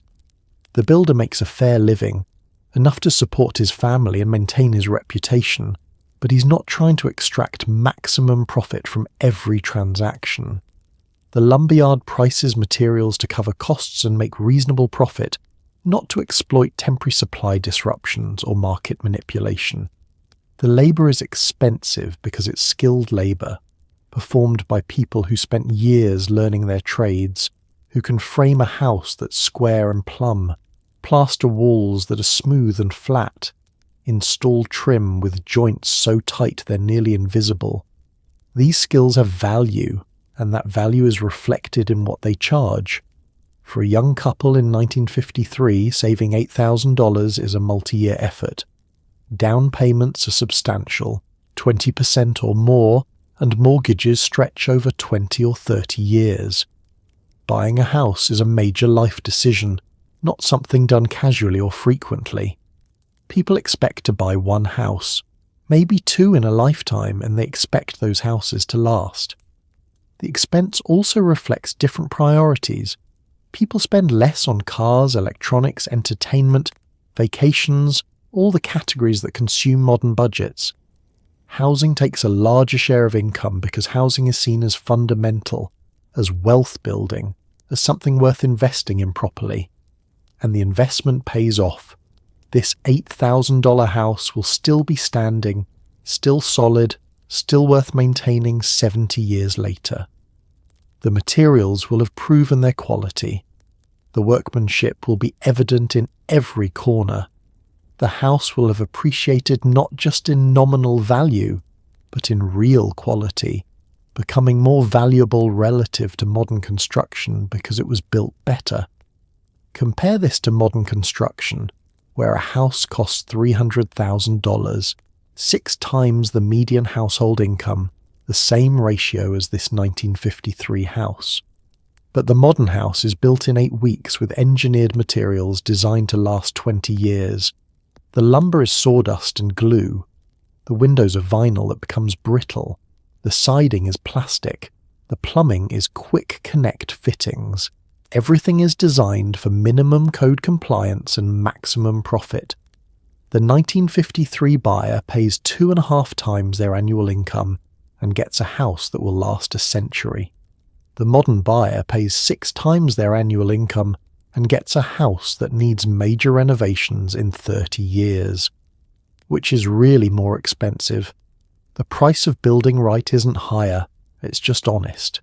It reflects the true cost of quality materials and skilled labour, and the time necessary to do work that lasts. The price of building wrong is hidden, deferred, paid in repairs and replacements and houses that don't last. 70 years from now, someone will buy this house. We'll walk through it with an inspector who keeps saying the same thing. They don't build them like this anymore, and he'll be right. This house will still be standing, still solid, still worth renovating, still proof that there was a time when builders built things to last because that's what you did when you built things. The craftsmanship will be visible in every corner, written in the language of straight lines and solid joints, and materials that refuse to fail. The inspector will point out details that seem excessive by modern standards. The doubled headers over windows, the blocking between studs, the thick subfloor under the hardwood, the copper plumbing with soldered joints, the plaster walls that his hammer bounces off. Each detail will prompt the same observation. They really built these to last. The new owners will marvel at the solid feel of the house. Doors that close with satisfying weight. Floors that don't bounce or squeak. Walls that don't sound hollow when you knock on them. Windows that still operate smoothly after 7 decades. These aren't nostalgic details. These are evidence of building standards that prioritize permanence over profit. They'll open walls during renovation and discover lumber that's still straight, still solid, still doing its job. The studs will be actual 2x4s, not the smaller dimensional lumber used today. The joists will be massive, spaced closer than required, more than adequate for any load. The blocking and bracing will seem excessive until they understand it's why the walls are still perfectly straight. The foundation will be perfect. No cracks, no settling, no signs of movement. The basement will be dry, the waterproofing still effective, the drain system still working. The concrete will be as solid as the day it was poured. Proof that overbuilding the foundation is never waste. They'll appreciate details they never noticed in modern houses. The way the doors hang perfectly without adjustment. The way the floors feel solid underfoot.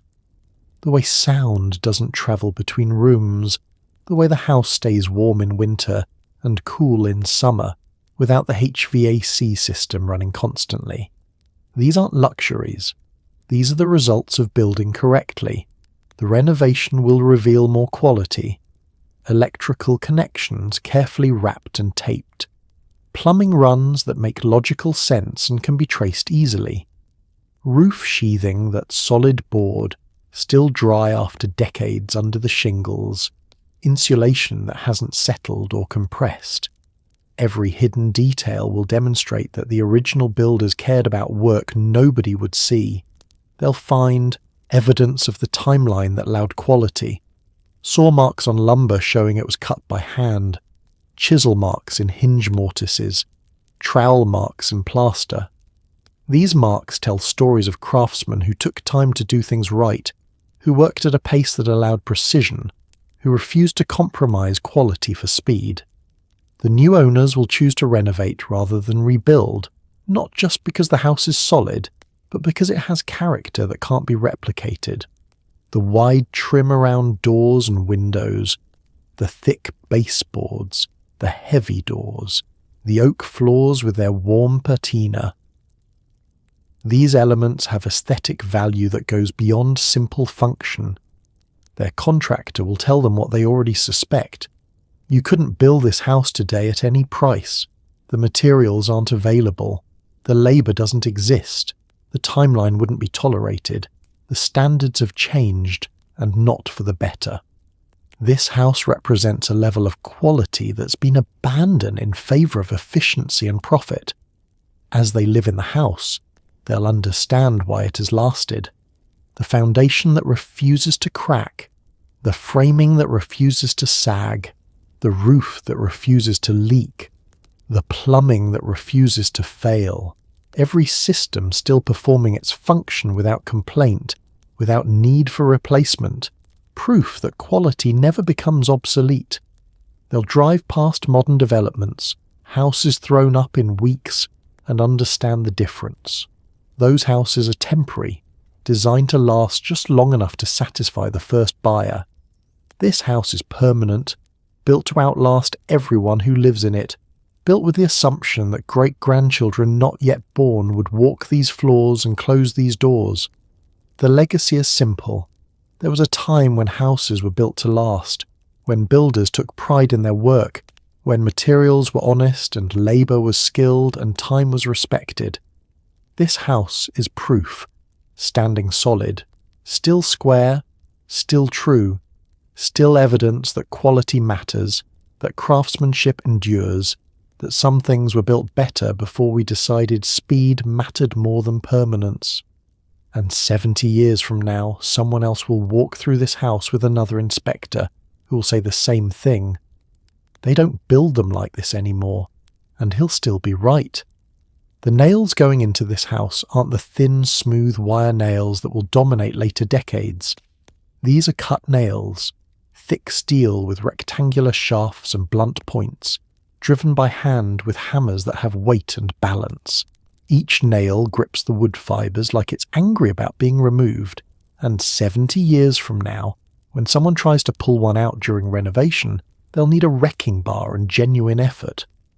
Cut nails are manufactured differently from modern wire nails, sheared from steel plate rather than drawn from wire, creating a nail with sharp edges along its length. When driven into wood, these edges cut across the grain, severing fibres that then grip the nail shaft as they try to return to their original position. The holding power is tremendous, several times greater than smooth wire nails of the same size. The carpenter selects nail size based on the application, not just grabbing whatever's in his pouch. For framing, he uses 16s, thick nails 3.5 inches long, 2 per connection, driven at slight angles to resist withdrawal. For sheathing, he uses 8s, shorter but still substantial, spaced 6 inches apart around the perimeter and 12 inches in the field. For trim, he uses finish nails, cut nails with small heads that can be set below the surface and concealed with putty. Each nail is driven by hand, 3 or 4 solid strikes with a 20-ounce hammer. The carpenter has been driving nails since he was old enough to hold a hammer, and his accuracy is absolute. He doesn't miss, doesn't bend nails, doesn't split wood.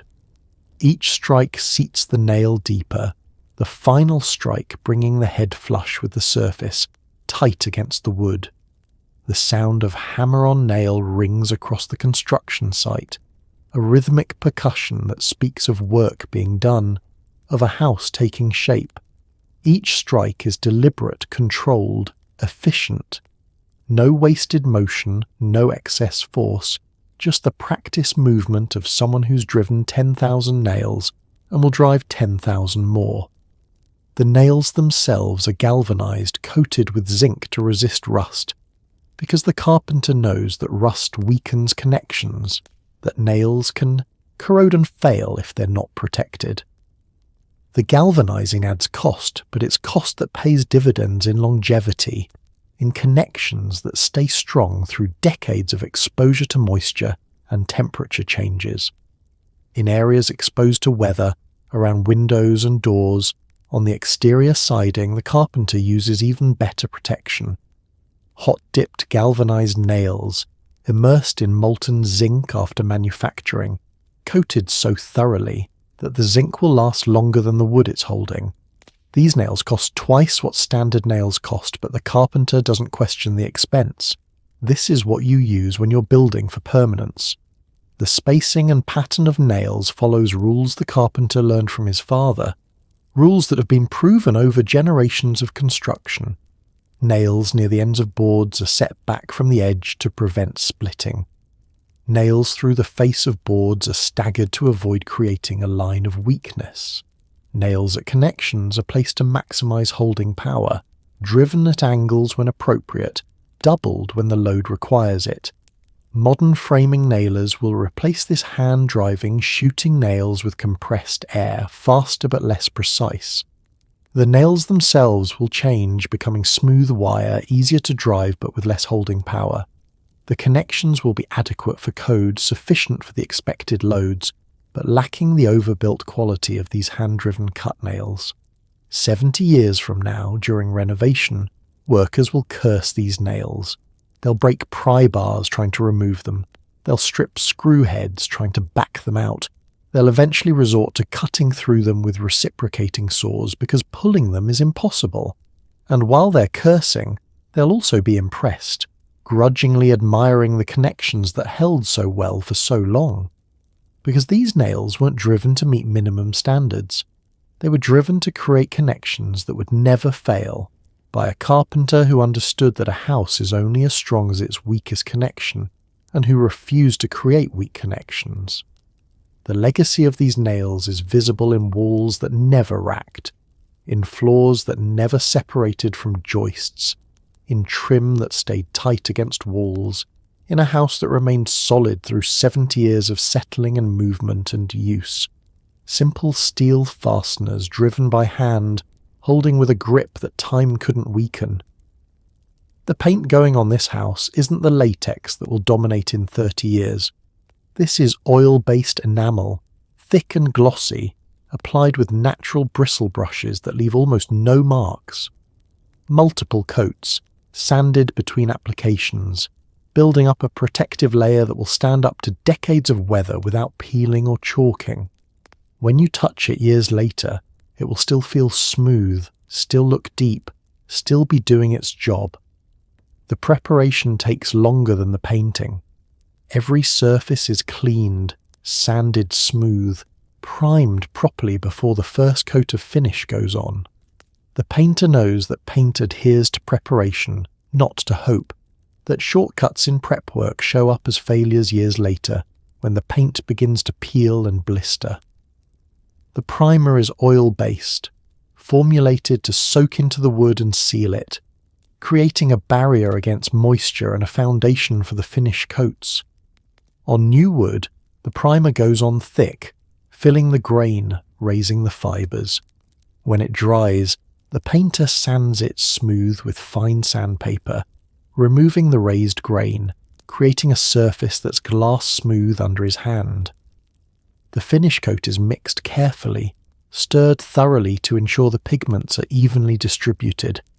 The painter pours it into his bucket, testing the consistency, adding a few drops of thinner if needed to achieve the perfect flow. Too thick and it won't level properly, will show brush marks, will be difficult to apply smoothly. Too thin and it won't build, will run and sag, will require extra coats. He loads his brush, a 4-inch brush with natural bristles, and applies the paint with long, smooth strokes, working section by section, maintaining a wet edge so the sections blend together without visible overlap. The paint flows from his brush evenly, leveling as it lands, creating a surface that's uniform and smooth. Each coat takes a day to apply and 2 days to dry properly, the oil base needing time to oxidize and harden before the next coat goes on. This isn't the quick-drying latex that will be marketed as progress. Paint that can be recoated in hours but never achieves the hardness and durability of properly cured oil paint. Between coats, the painter sands lightly with fine sandpaper, removing any dust particles or imperfections, creating microscopic scratches that give the next coat something to grip. This sanding isn't optional or cosmetic. It's essential to building up layers that will bond together and perform as a unified system rather than separate coats stacked on top of each other. The final coat is applied with special care, the painter working slowly, checking his work from different angles to ensure the coverage is uniform, the surface is smooth, the gloss is even. This coat will be the one that shows, that the homeowners will see every day, that will represent his work for years to come. On the exterior, where the paint will face weather, he applies an extra coat, building up protection that will withstand sun, rain, snow, temperature cycles. The paint film ends up thick enough to measure, 8 to 10 mils, providing real protection rather than cosmetic coverage. The colours are simple, whites and creams and soft greys, not because those are the only colours available, but because those are the colours that age gracefully, that don't fade noticeably, that still look fresh after years of exposure.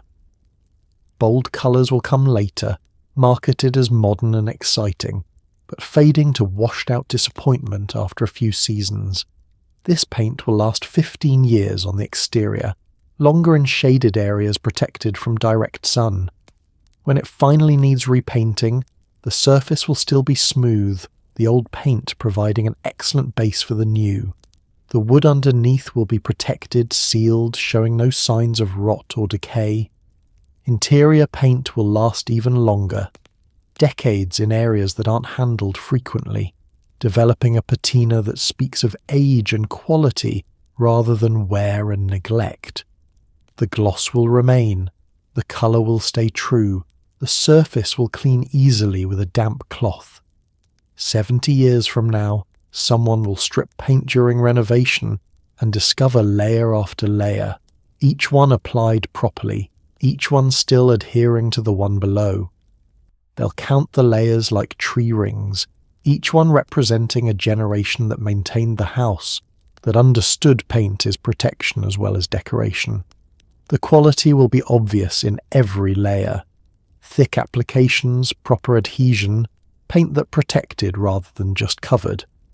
Evidence of a time when painting was a skilled trade, when painters served apprenticeships and took pride in their work, when the goal was permanence rather than just making it look good for the first few years. The gutters going on this house are thick aluminum, formed on site from coils, seamless runs that extend the entire length of each roof edge. The downspouts are rectangular, substantial, secured to the house with straps every few feet. The whole system is pitched precisely to drain completely, sloped just enough to move water without being visually obvious.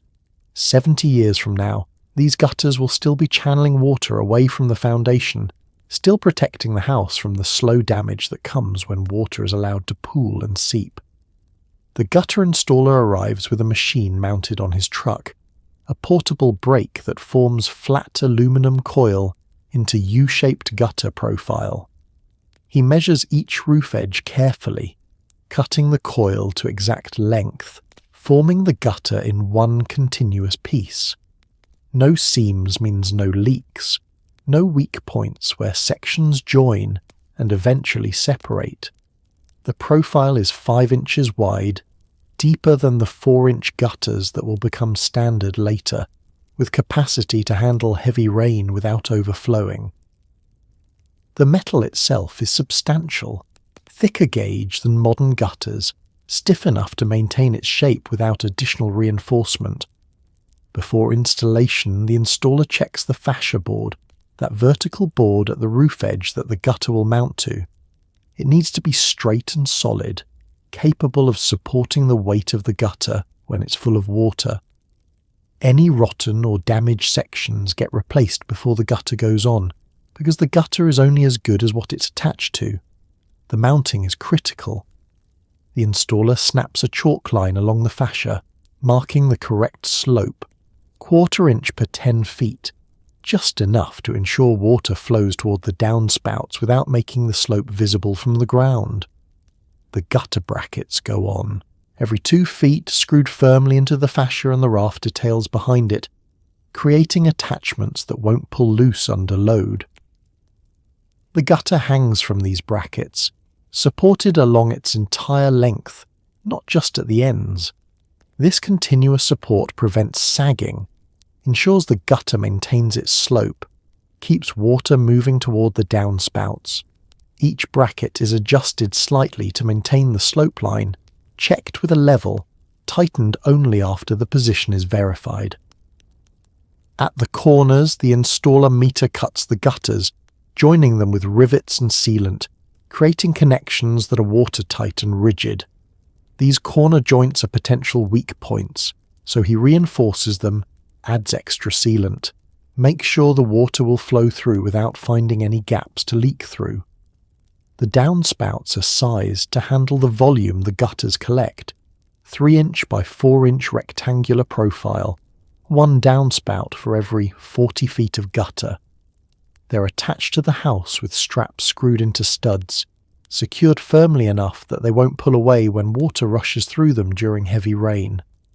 At the bottom, each downspout has an elbow that directs water away from the foundation, at least 4 feet away, preferably more. Some downspouts connect to underground drain pipes that carry the water even farther, out to the street or to a dry well in the yard.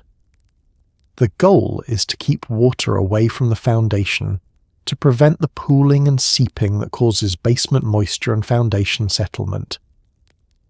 The installer tests the system before leaving, running a hose on the roof, watching to verify that water flows correctly, that the gutters don't overflow, that the downspouts discharge where they're supposed to.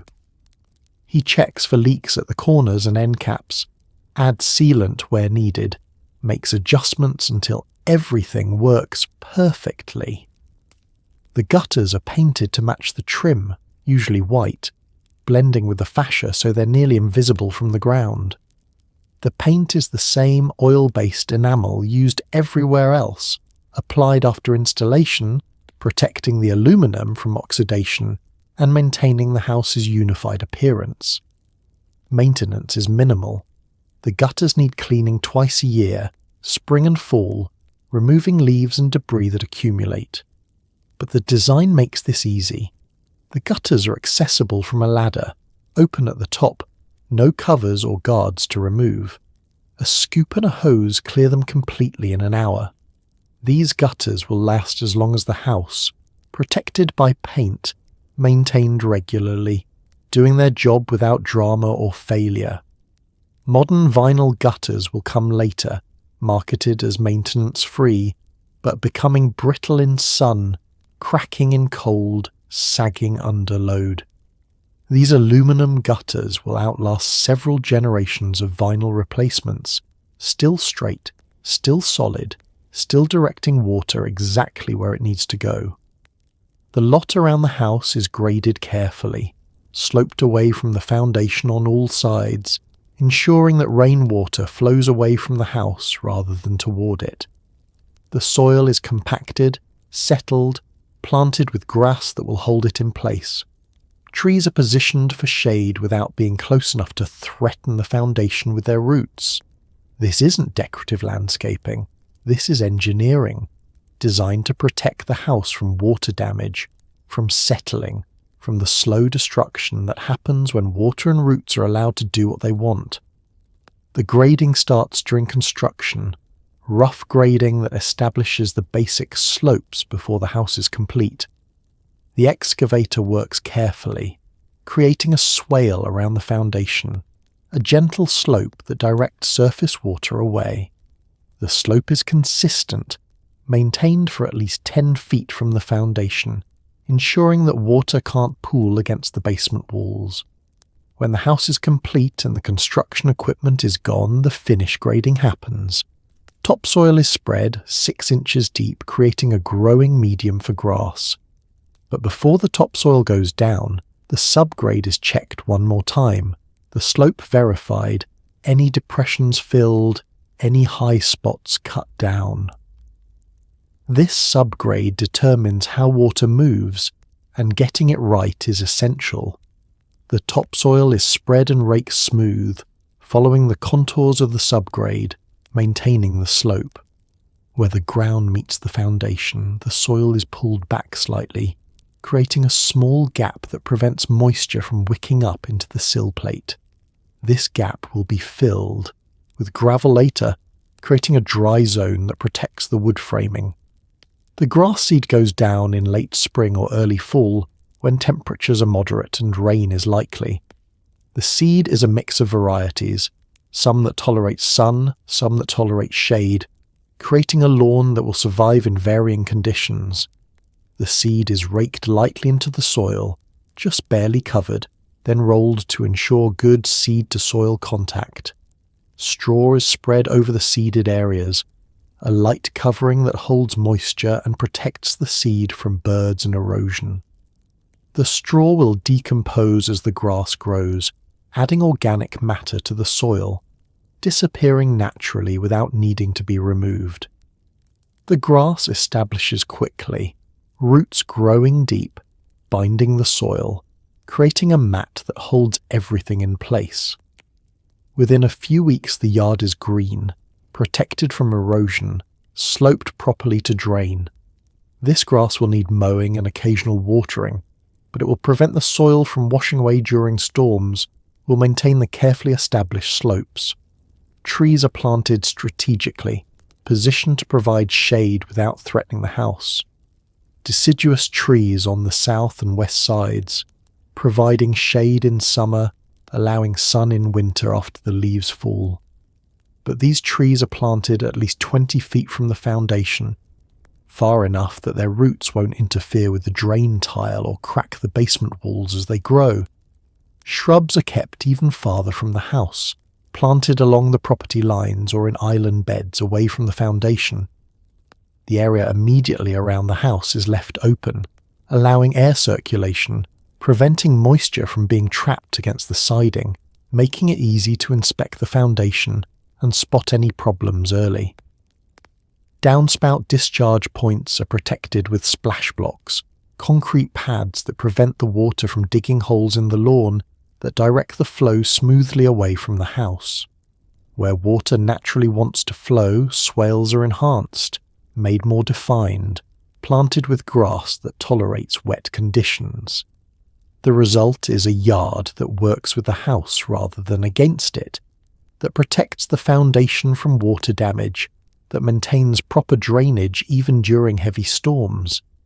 The grading may seem excessive, the slopes more pronounced than necessary, but this over-engineering is what keeps basements dry and foundations stable.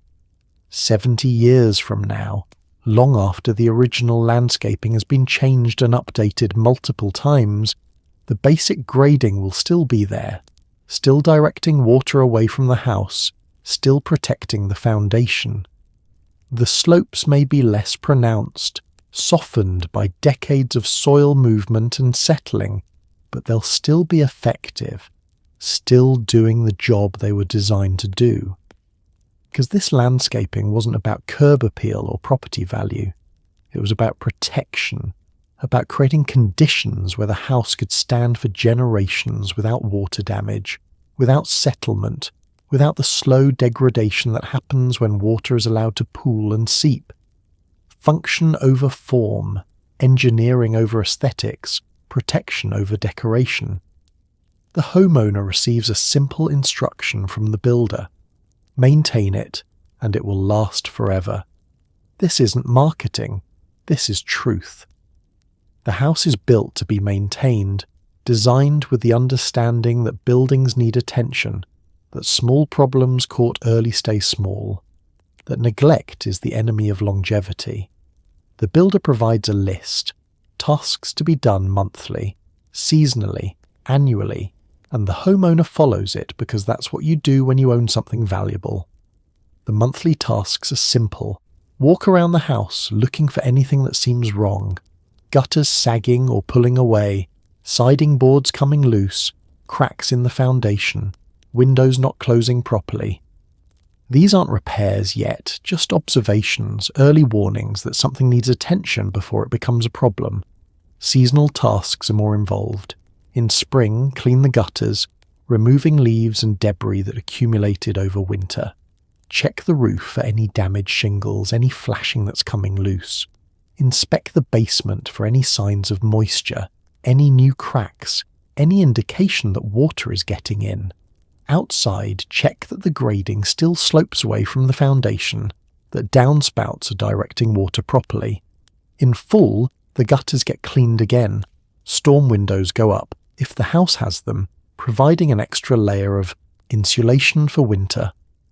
The furnace is serviced, filters changed, burners cleaned. Outside, faucets are drained and shut off to prevent freezing. Leaves are raked away from the foundation where they might trap moisture. Annual tasks require more skill and investment. Every few years, the house gets painted, maintaining the protective barrier that keeps weather out of the wood. The paint schedule isn't rigid, not every 5 years like clockwork, but as needed, when the surface starts to show wear, when the gloss begins to fade, when water stops beading and starts soaking in. The roof is inspected annually, walking it carefully if the slope allows, looking from a ladder if it doesn't. Missing or damaged shingles get replaced immediately, not next season or when it becomes convenient. A single missing shingle can allow water in, and water in a roof cavity spreads, finds more vulnerable spots, causes damage far beyond the original small problem. Plumbing maintenance is proactive. The shut-off valves under sinks are exercised regularly, turned off and on to prevent them from seizing. The water heater is drained partially each year, removing sediment that accumulates at the bottom. The anode rod is checked every few years, replaced when it's corroded, protecting the tank from rust. The homeowner keeps records, a simple notebook listing what was done and when the roof was last inspected, when the furnace was last serviced, when each room was last painted. These records help establish patterns, help predict when maintenance will be needed, prevent the surprise failures that happen when systems are neglected. The mindset is simple: fix small problems immediately, maintain systems regularly, replace components before they fail rather than after.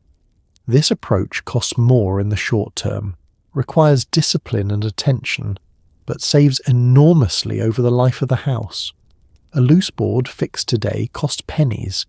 That same board left loose allows water in, causes rot, eventually requires replacing entire sections of siding.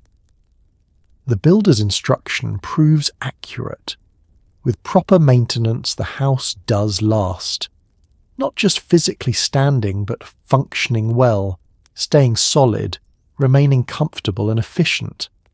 The maintenance isn't burdensome, just consistent, and the results are obvious in the house's continued quality. 70 years later, when someone new buys the house, they'll find evidence of this maintenance mindset. Paint records written on the back of closet doors, service stickers on the furnace showing decades of regular maintenance, replacement parts that are period appropriate, indicating problems were fixed thoughtfully rather than with whatever was cheapest or fastest. They'll understand that the house lasted not just because it was built well, but because it was maintained properly.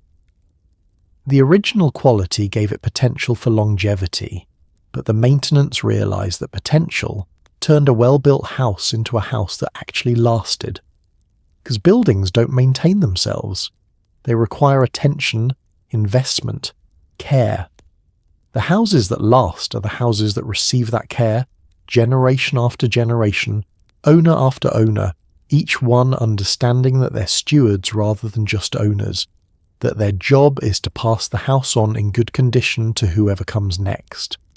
This maintenance mindset, as much as the original quality, is what separates houses that last from houses that don't, and it's the final lesson in understanding why 1950s homes are still standing while modern homes are falling apart.